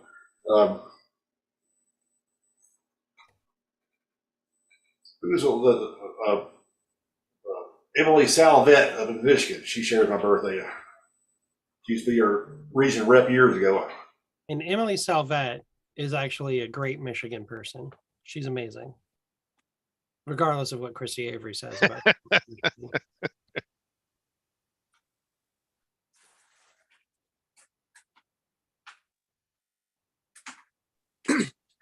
Yeah, I share a birthday with at least a couple pretty well-known celebrities. I guess they're well-known, I suppose. You might have heard of them. I'm not sure. You know, Evan, despite your feelings about how Dustin and Connor are doing, I'm rather glad I lost that election, frankly. Me too, but I actually kind of want you to run in 24. Well, I think it stinks that Dustin started that great report and gets reelected and then nothing. I was very critical talking to him the other week on the phone, and I said I was incredibly disappointed that this was one of the things that I had specifically talked about and requested from both of them to do, to hold regular meetings with the chairs in our area, to give us updates, to let us know what was going on the LNC, and to seek our input on votes. And outside of one meeting that they've had, that hasn't happened.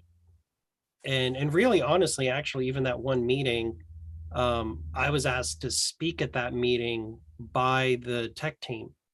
And I didn't even know that our region rep was the one who was going to be carrying the motion to support the CRM. I had no idea. I didn't know. It was a shock to me. And I was like, wow, like, thanks for not engaging really at all until it was happening. But so, yeah, it's been incredibly disappointing to see that.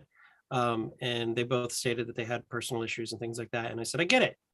I have personal issues, but you know, I still have to push through on 95% of my work, regardless of what happens. So try to do better, because right now it's 0. Are you implying that somebody promised something for an election and then failed to deliver afterwards?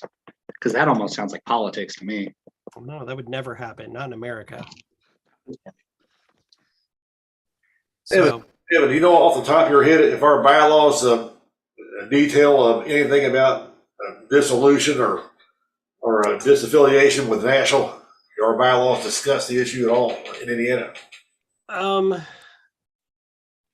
It does. I don't think it actually has disaffiliation. It has affiliation, and I think the language may actually say a change of affiliation.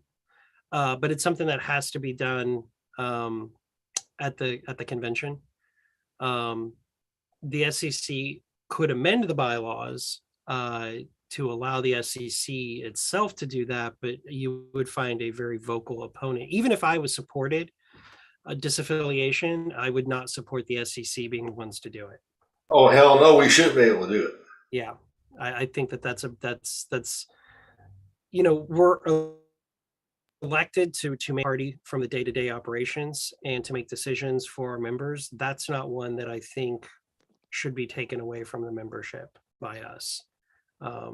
If this board were to amend the bylaws to give us the power to do something we don't have and then do it real quick before a convention, I would be mad if all of us weren't crucified for it. Yeah, I mean, I would probably join a lawsuit against the party for doing it, honestly. I would hammer your hand in, and then you can hammer my hand in, because I wouldn't be for that either.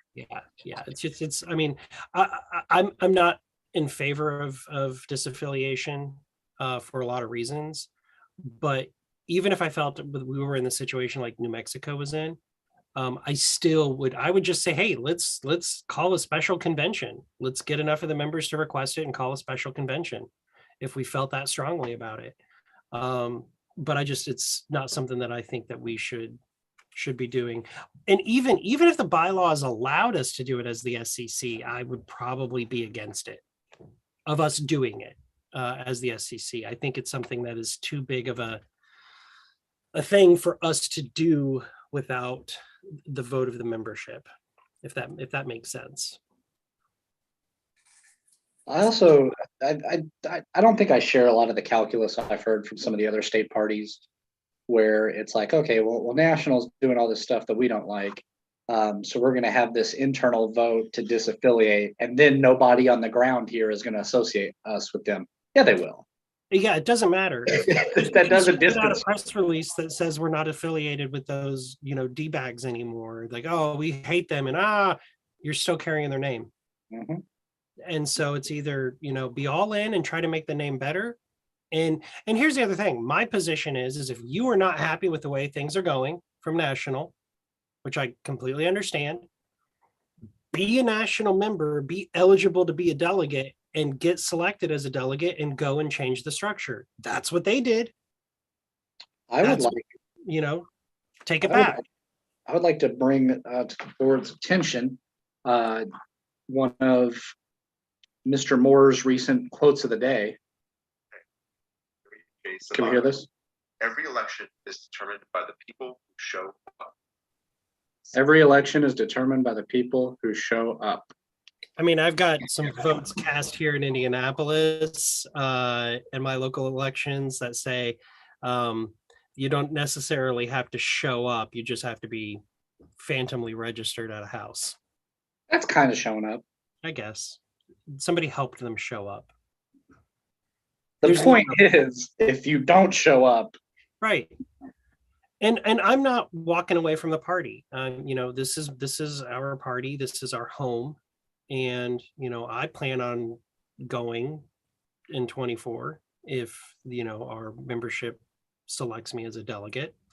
I plan on going to National, and I'm pretty fair and reasonable. I try not to privately really talk smack affiliate.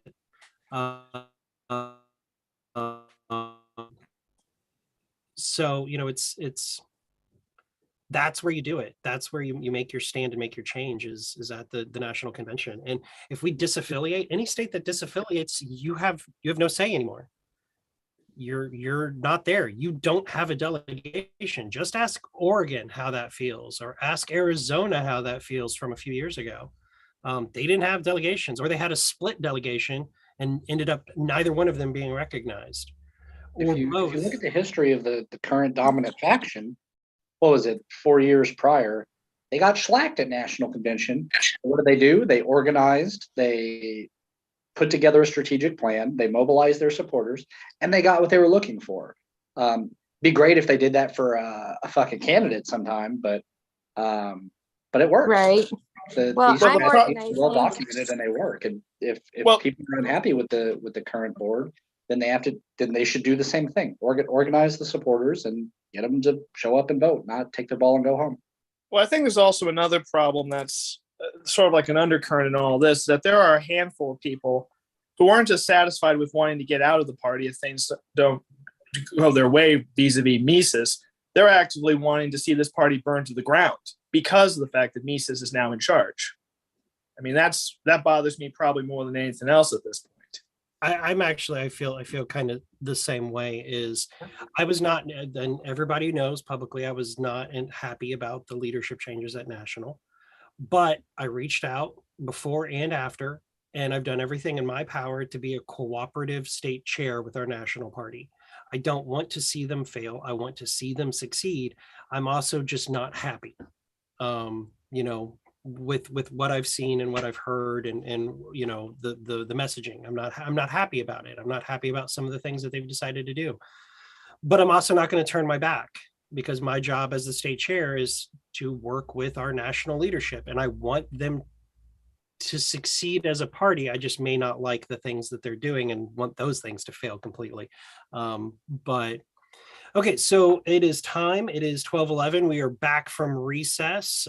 We've lost a few people here. It looks like there's Mr. Schulteis. Wait for him to come into the room before we actually gavel back in. Okay, Mr. Schulteis is back. So the time is 12:11, and we are back in session with the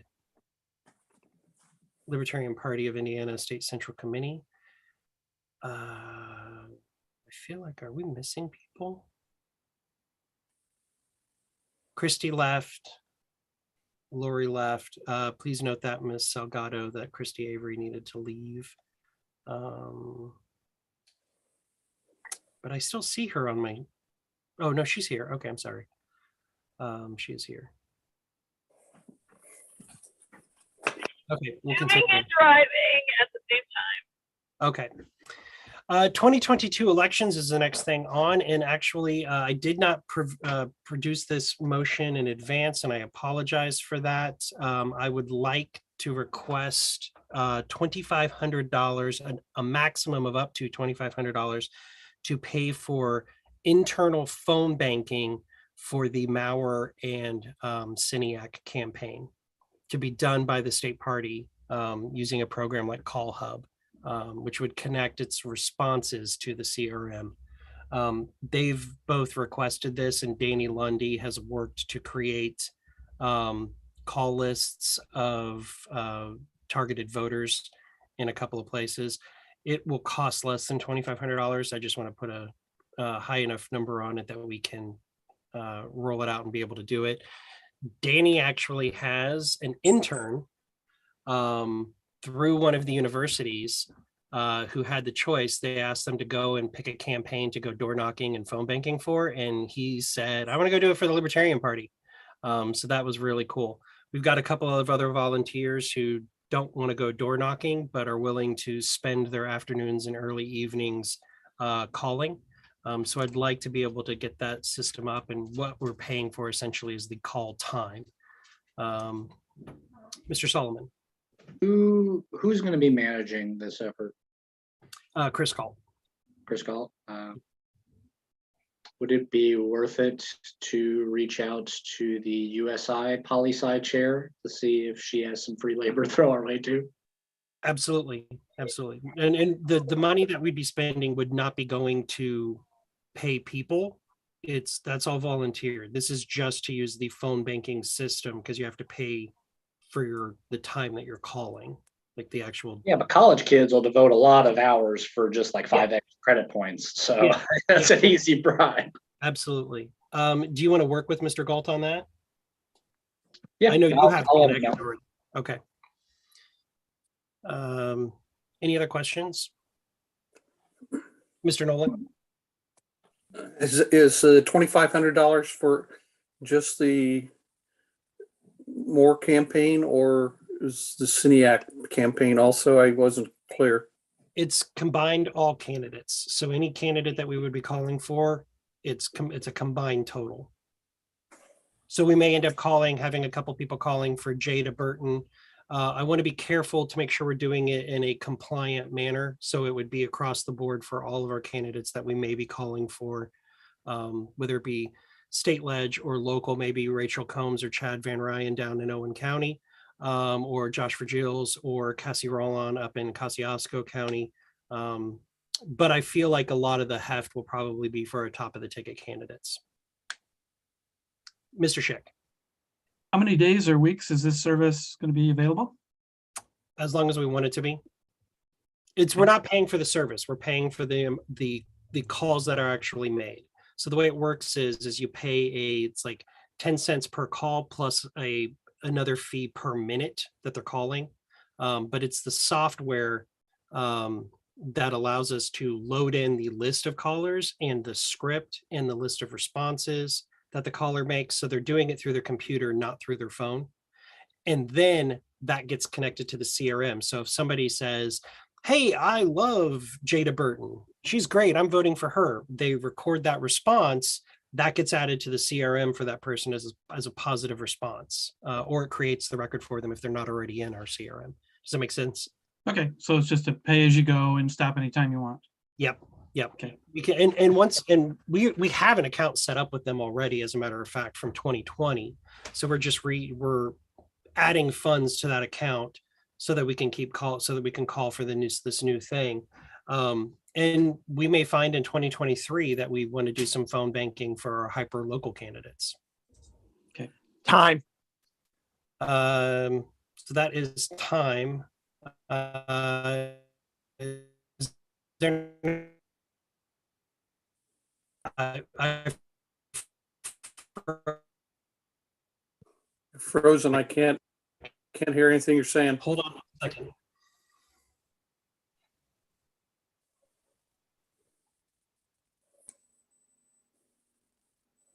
Everybody hear me okay? Just give me a thumbs up. Now we Can- can. I can hear you. Yes, we hear. But I didn't hear what you just said. I think you froze again. I heard you, Greg. Okay, how about now? Yes. Okay, cool. I said, is there any objection to extending by 5 minutes? Okay, no objection. Time's extended by 5 minutes. Miss Avery, I think, was next. Did you have a question, Miss Avery? I saw your hand up. Yes, I was just wondering if we have money in the candidate support fund that would go toward this, if it was just from the big pot of money. We don't actually have a candidate support fund. It's just the big pot of money. But we wanted to have to spend a candidate support fund. So this would just be, in my opinion, just a general fund expense. Mr. Nolan. Is this effective? Because I pretty much screen all my calls to keep any of this stuff from happening. I'm getting texts now from various candidates and Trumpers and stuff that I'm being annoyed with, that I don't seem to be able to stop, but I'm able to stop the phone stuff. I think most people do. Are we really going to be able to get through to very many $2,500 worth of people? We'll get through to some people. Phone banking is effective. I can tell you that the text messaging, the blanket text messaging, is now actually a violation of the terms from the telecom companies. That's why they keep changing their phone numbers, is because the telecom companies added new spam restrictions that did apply to political campaigns. That's why we're not texting right now as a party, is because it's difficult to do it right. We could do it just the way they do it, and it's fine. It hits whatever we have. I'm going to answer a question that was asked in the galley by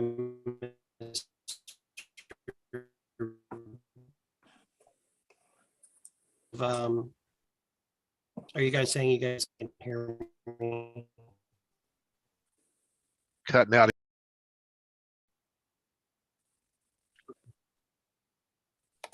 One minute. You're a bad remake of Frozen. Okay, how about now?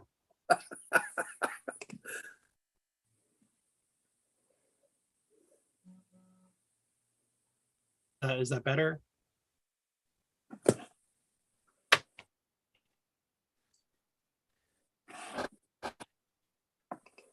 Problem.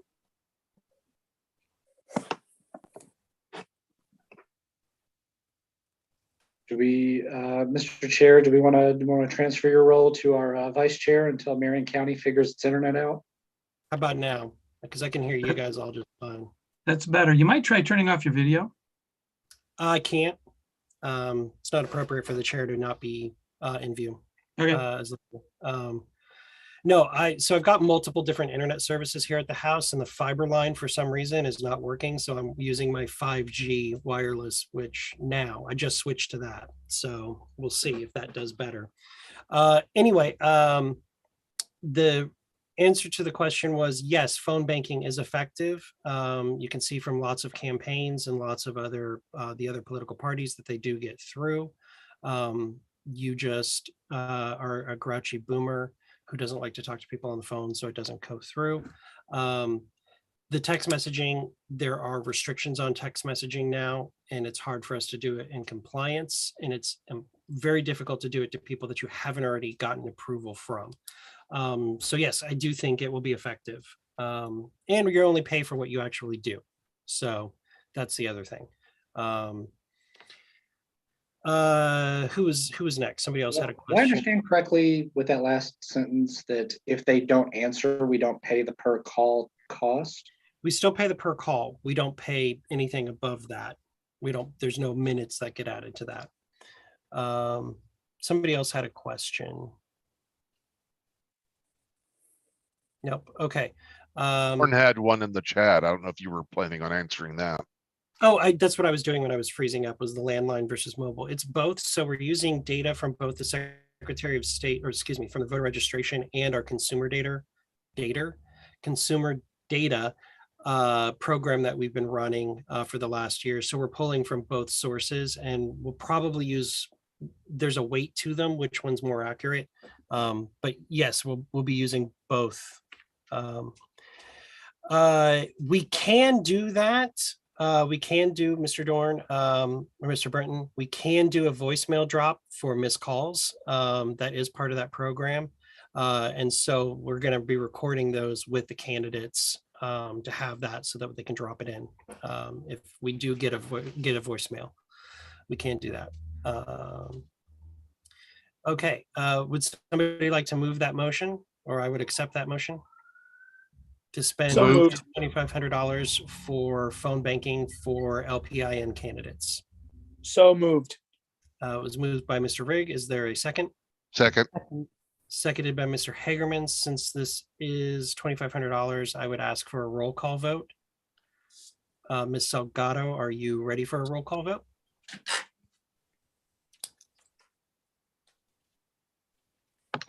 Yes, just one second. I'm sorry, who made the motion? I was typing out the motion. It Sorry. was Mr. Rigg made the motion. Okay. It was seconded by Mr. Hagerman.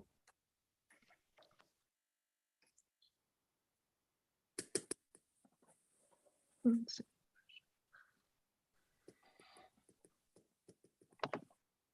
Okay, give me one more second to pull up the roll call. Just one second.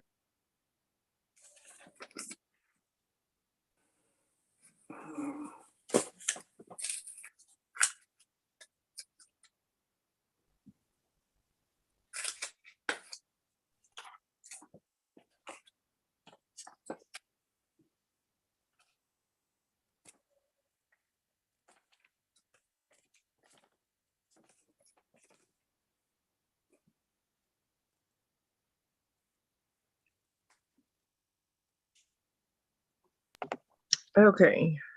Here we go. Do you want me to skip you, Mr. Chair, or would you like to start? Come back to me. Okay. Vice Chair Lucy, Yes. Secretary me, Alyssa, yes. Treasurer Michael, Aye. City Communications Director is absent. Tech Director Chuck Hagerman, Yes. Field Director Morgan Rigg, Yes. Medical Director is absent. District 1, John Schick, Yes.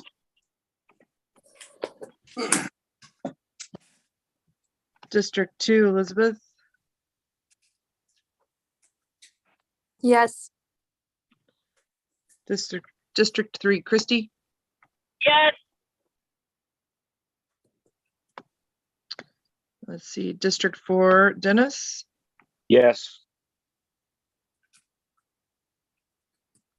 District 5, Greg Noland, Abstain. Luke Lomax, District 6 is absent. District 7, Adam Johnson as proxy. Yes. Yes. District 8, Jay Solomon. Aye. District 9, Greg Hirsch. Aye. Chair Evan. Yes. Okay, that leaves us with 1, 2, 3, 4, 5, 6, 7, 8, 9, 10, 11, 12, 13 yeses. 1, 2, 3 absent, and 1 abstention. Okay, thank you, guys. So that motion passes. Chris Galt will start up. Also, if you have candidates locally that would like to be included. Okay. If you have candidates locally and a potential script to Mr. Galt. Did everybody hear that? Thumbs up. It kind of was garbled. We have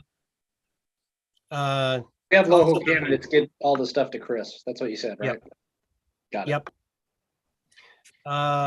Membership report I gave actually in the beginning. So is there any other questions about the 2022 elections?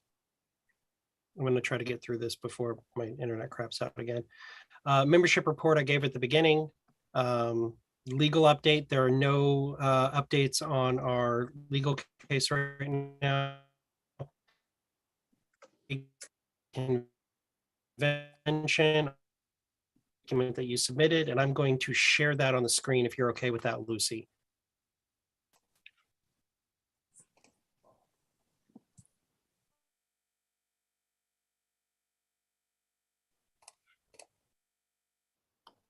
Can every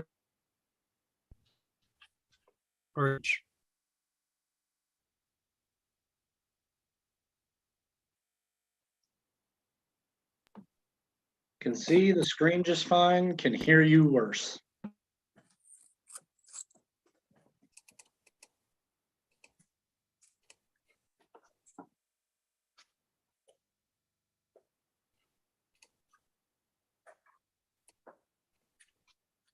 Okay, so maybe y'all can hear me and I can narrate. This is the Convention 2023 agenda and to-do list, and it looks like Evan is editing it in real time to have added his name, Michael Schulteis's name, and possibly Larissa Gogan, I hope that pronounced it correctly, as training.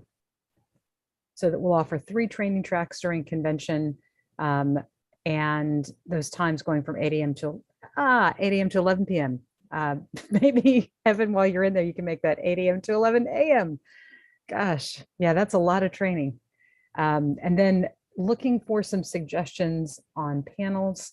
We're looking at cannabis as medical freedom, agricultural rights or property rights, bodily autonomy, personal rights, any other suggestions that you'd like. The intention is to have 3 different panels running concurrently with the training, so that if somebody doesn't want to go to communications, they can go visit a panel instead.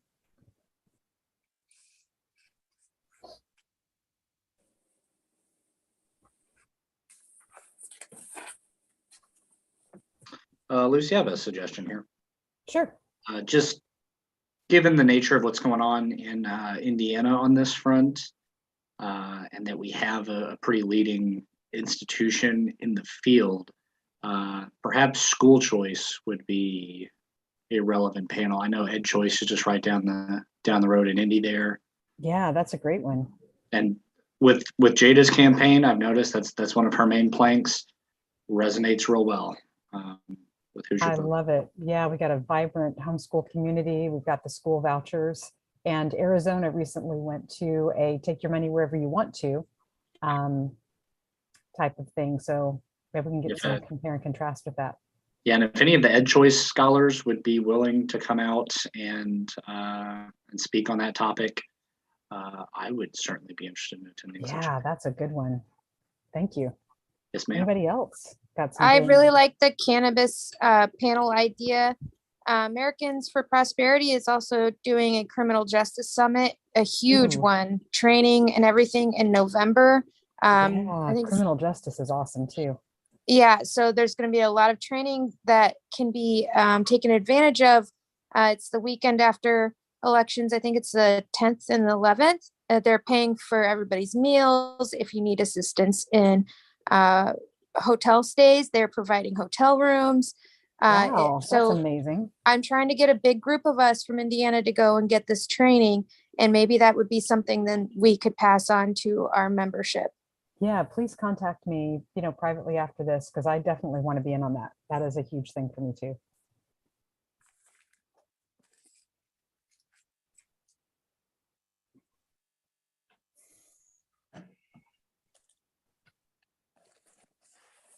Anybody else have any amazing ideas?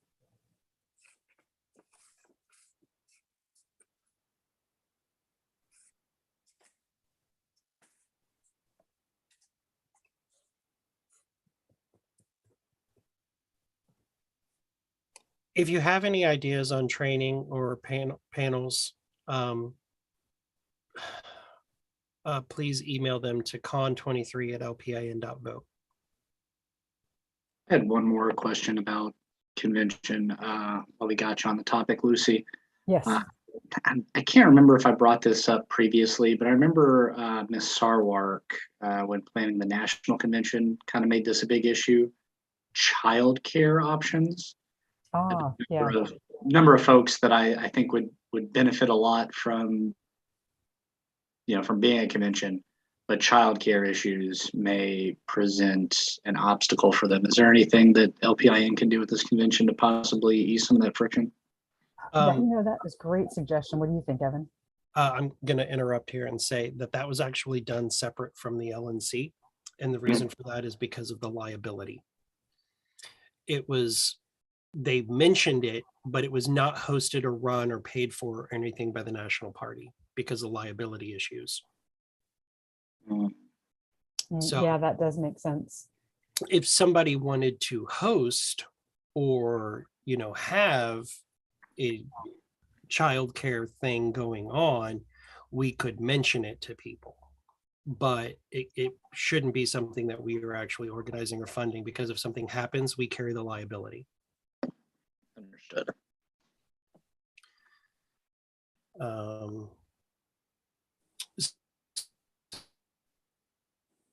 One of the other here is the pricing structure, because we need to get at least the pricing and ticket sales post.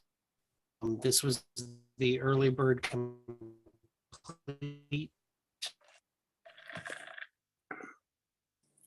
$225 student rate, early bird, and then the student rate complete, and then the purchasing a la carte stuff like the 94 Society breakfast for non-94 Society members is $50. Saturday only ticket, training only ticket, or remote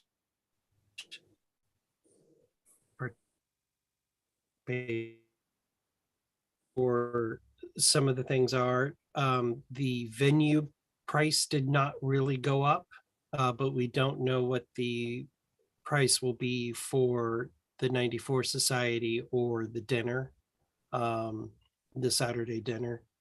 So those are kind of question marks. Lucy suggested, I'm going to speak in turn for you, Lucy, just adding a, inflationary increase to all the tickets. So I think that needs to be something that needs to be discussed and finalized as soon as possible so that we can get this up on the website immediately. And then lunch would still be 11 a.m. to 1 p.m. on your own. The business meeting, 1 p.m. to 5 p.m. We have a bylaws required agenda, which I'll be updating or putting up there, which basically is officer elections, nomination of local candidates for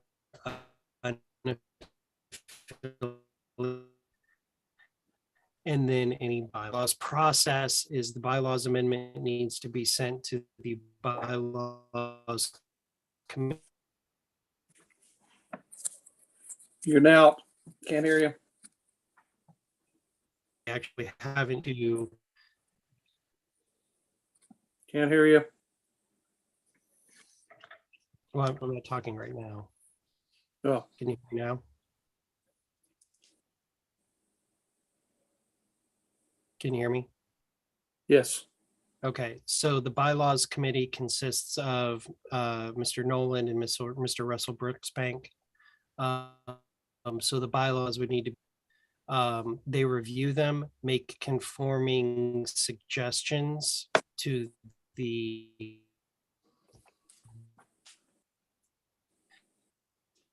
Can't hear you.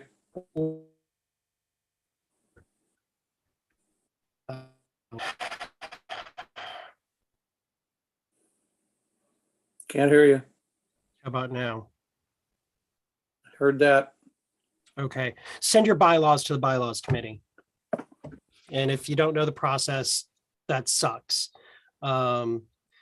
So then the Saturday dinner, keynote speaker, awards, the social that we normally do from 5 p.m. to midnight, then the Sunday breakfast. Yeah, so, but Lucy and the committee are going to start working hard on getting some of these things done, but the pricing needs to be done so that we can at least start selling early tickets.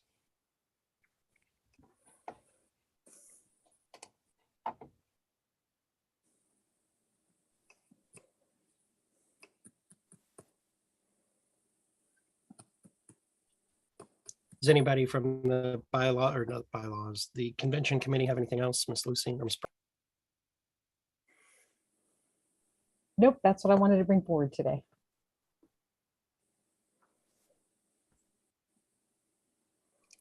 Hold on one second.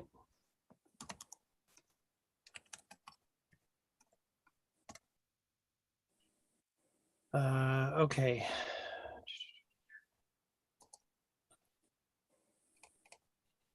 Okay, is there any other discussion, questions, or anything pertaining to the 2023 convention? Can everybody hear me? Okay, good. Then we'll move on to new business events. Is there any other event that wasn't mentioned in district reports or anything else that needs to be shared?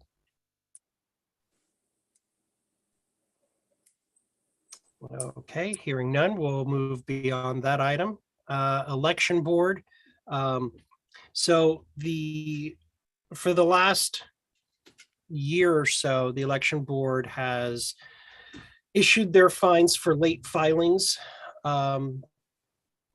for filing your campaign finance reports late. Remember, it doesn't matter if you have zero money or raise or spend zero money. If you have an open committee, you must file your regular reports. For the most part, we did pretty well. We did have quite a few, and I went to the committee hearing to represent candidates as well as county parties. In previous years, you would just ask for a waiver and they would either grant you the waiver or not. Well, this year they are not doing that. This year, if you it's either all or nothing. You say, hey, I will take the settlement offer, which is 25% total of the fine, or I want to challenge the fine, in which case they either, because it's challenged, you either are successful in your challenge and it's completely wiped out, or you pay 100% of the fine. So it's all or nothing. They've also made it very clear that you have to have a reason for your challenge of the fine. It can't just be, hey, they were new.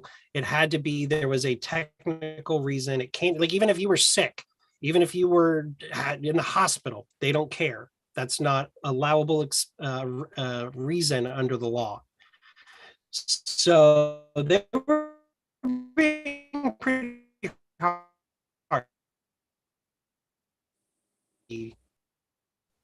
I'm frozen again. God, AT&T can kiss my ass.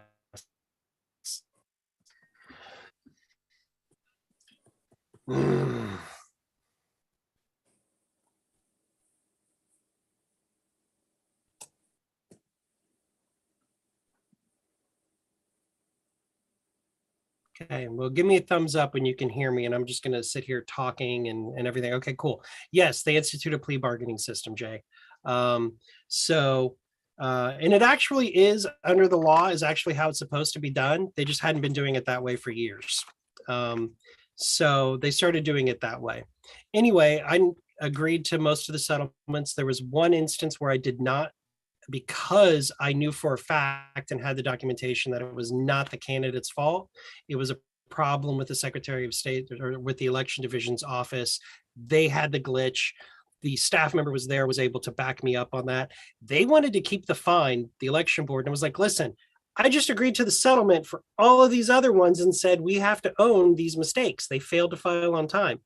If I'm sitting here telling you that these other 13 I said yes to, and I'm saying no to this one, and your staffer is backing it up, waive the damn thing. And they finally agreed.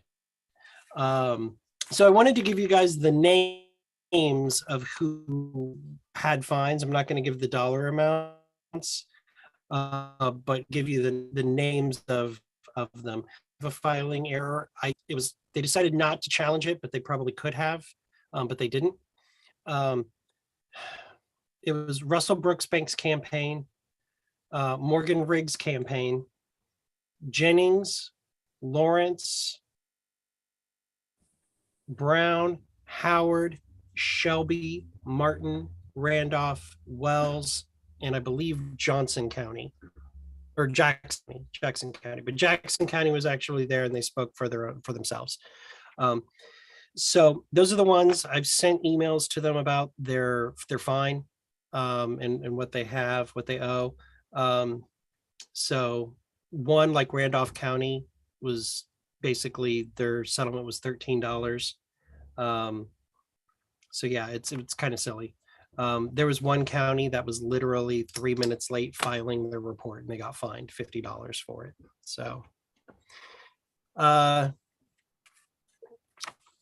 so that is that. Any questions about that?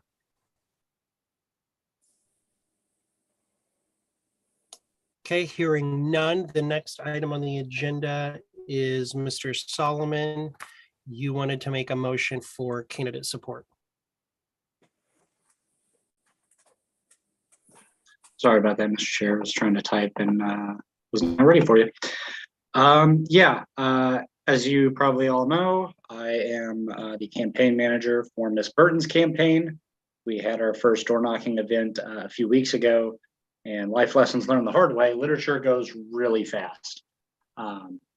So we depleted a lot of funds for that, and I am here to make an impassioned plea for funds for Miss Burton's campaign, since we have sparingly used this. We're getting close to the wire here. I would like to replenish the coffers so we can make a couple more big pushes before Election Day. So I would like to move, and feel free to haggle me if you all are so inclined, for $1,000 from that fund for Ms. Burton's campaign. I so move.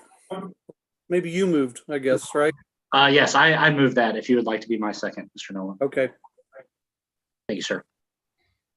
So the motion is to disperse $1,000 from the LPIN to Miss Jada Burton for House District 77 or 78? 77. 77. $1,000 for the purchase of campaign literature. Yes, sir. What exactly will that get? I'm sorry? What will that get? What kind of materials will you be getting? What kind of quantities? So, see, I should have had this number ready. I've had my my deputy CM working on all the pricing structure for that. Our first round, we did brochure styles, so they were like trifolds. And when we ran out, we were trying to replenish day of, because we ran out really early in the day. And the cost was over $1 per brochure, which was just too high to justify. So Mr. Moore put us in contact with his literature people, but I do not have that number in front of me, unfortunately. How much has Jada raised? Raised total, or do we have on hand right now? Both. The total, I do not know. That would be a great question for our campaign treasurer, Mr. McDonald. I know that at the beginning of last night, we had roughly $600 in the account, which we had a little round table, and we about doubled that last night. So we're sitting at about $1,200 in the account. And we have about 300 of that earmarked for website maintenance infrastructure, the contractor we're using, kind of fixed costs that we have to account for anyway. Is there anybody else have any questions or comments or anything for Mr. Solomon on this motion?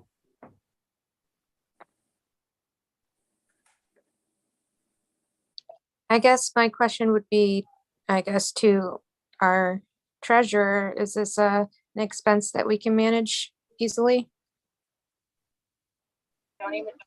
We have roughly $45,000 in the bank. I'm not sure what the board wants to spend for the rest of the year, but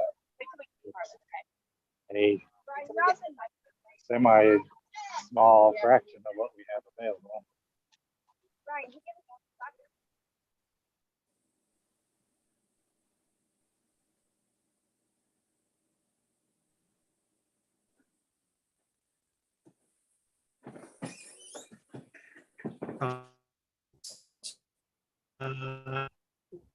Since this is a call vote for it. Oh, but were you saying roll call vote? Okay, I imagine you would next be asking Ms. Salgado to take the roll. Okay, I'm ready for roll call if you guys are.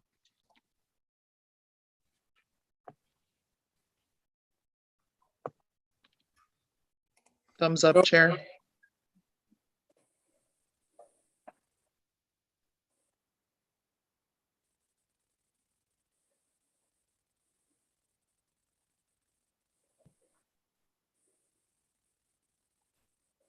Kevin's ready. He just wants you to come back to him at the end.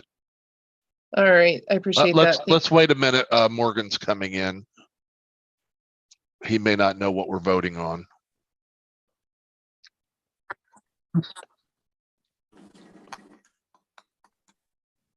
Mr. Rigg, hold on one second, Mr. Rigg. We are about to vote on allocating $1,000 to Ms. Jada Burton in House District 77 for campaign materials. Just so you're aware. Okay, thanks for the heads up. Okay, you can go ahead and continue, Ms. Salgado. Just come back to me. Okay. Vice Chair Lucy. I'm gonna vote yes on this. Secretary Alyssa, I vote yes. Treasurer Michael.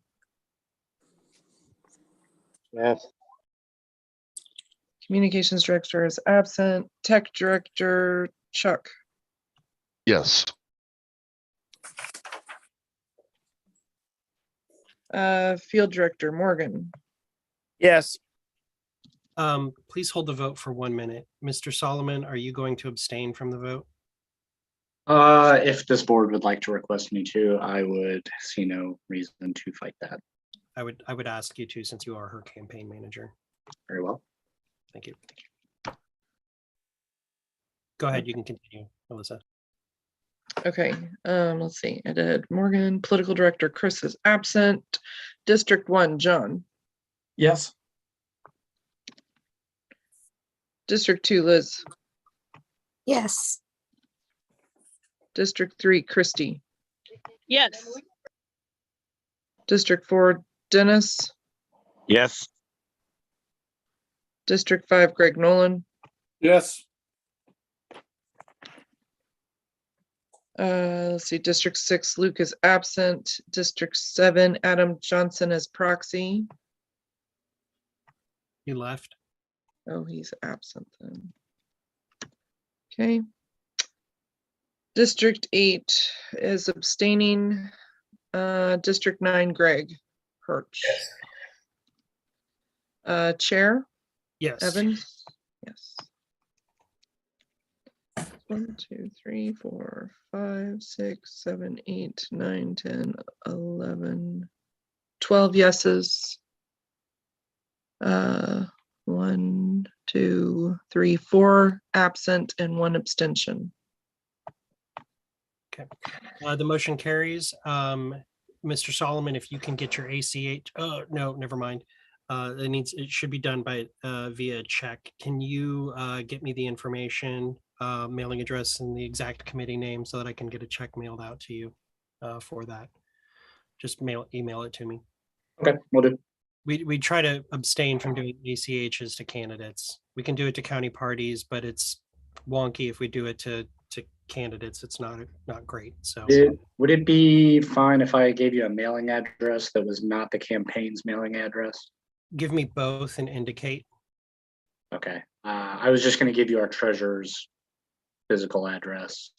Give me the official address for what I need to put on the payment information, but give me the address of where you would like the check to actually be mailed to. Okay. Do you just want me to send you the CFA one and then be like, this is the address to send it to? No, just send me that details. I don't want to have to look at a PDF. Just email me. Is there anything else? Any other business before the board? Okay, then we will move into announcements. Are there any announcements that haven't already been said? Mr. Solomon. I would like to move that this board resolve to wish our chairman a happy birthday today. If I could get a second. Okay, it's been moved and seconded. All those in favor of wishing the chairman a happy birthday, say aye. Aye. Happy birthday. All those opposed, keep Dorn muted. Nay. There's a mute button for Dorn. I knew Mr. that. Chairman, did you abstain during that vote? I did abstain. So yes. Is there a better way to get wished a happy birthday than with proper parliamentary procedure? Come on, folks. He's like, Folks, if there's Dilatory. He's good. Is there a motion to adjourn? So moved. Moved by Mr. Rigg. Is there a second? Second. Mr. Solomon seconded. All those in favor say aye. Aye. Aye. All those opposed say nay. All right, folks, we are adjourned. Thank you very much. I'm going to stop the recording. Wow, that was fast. Good job.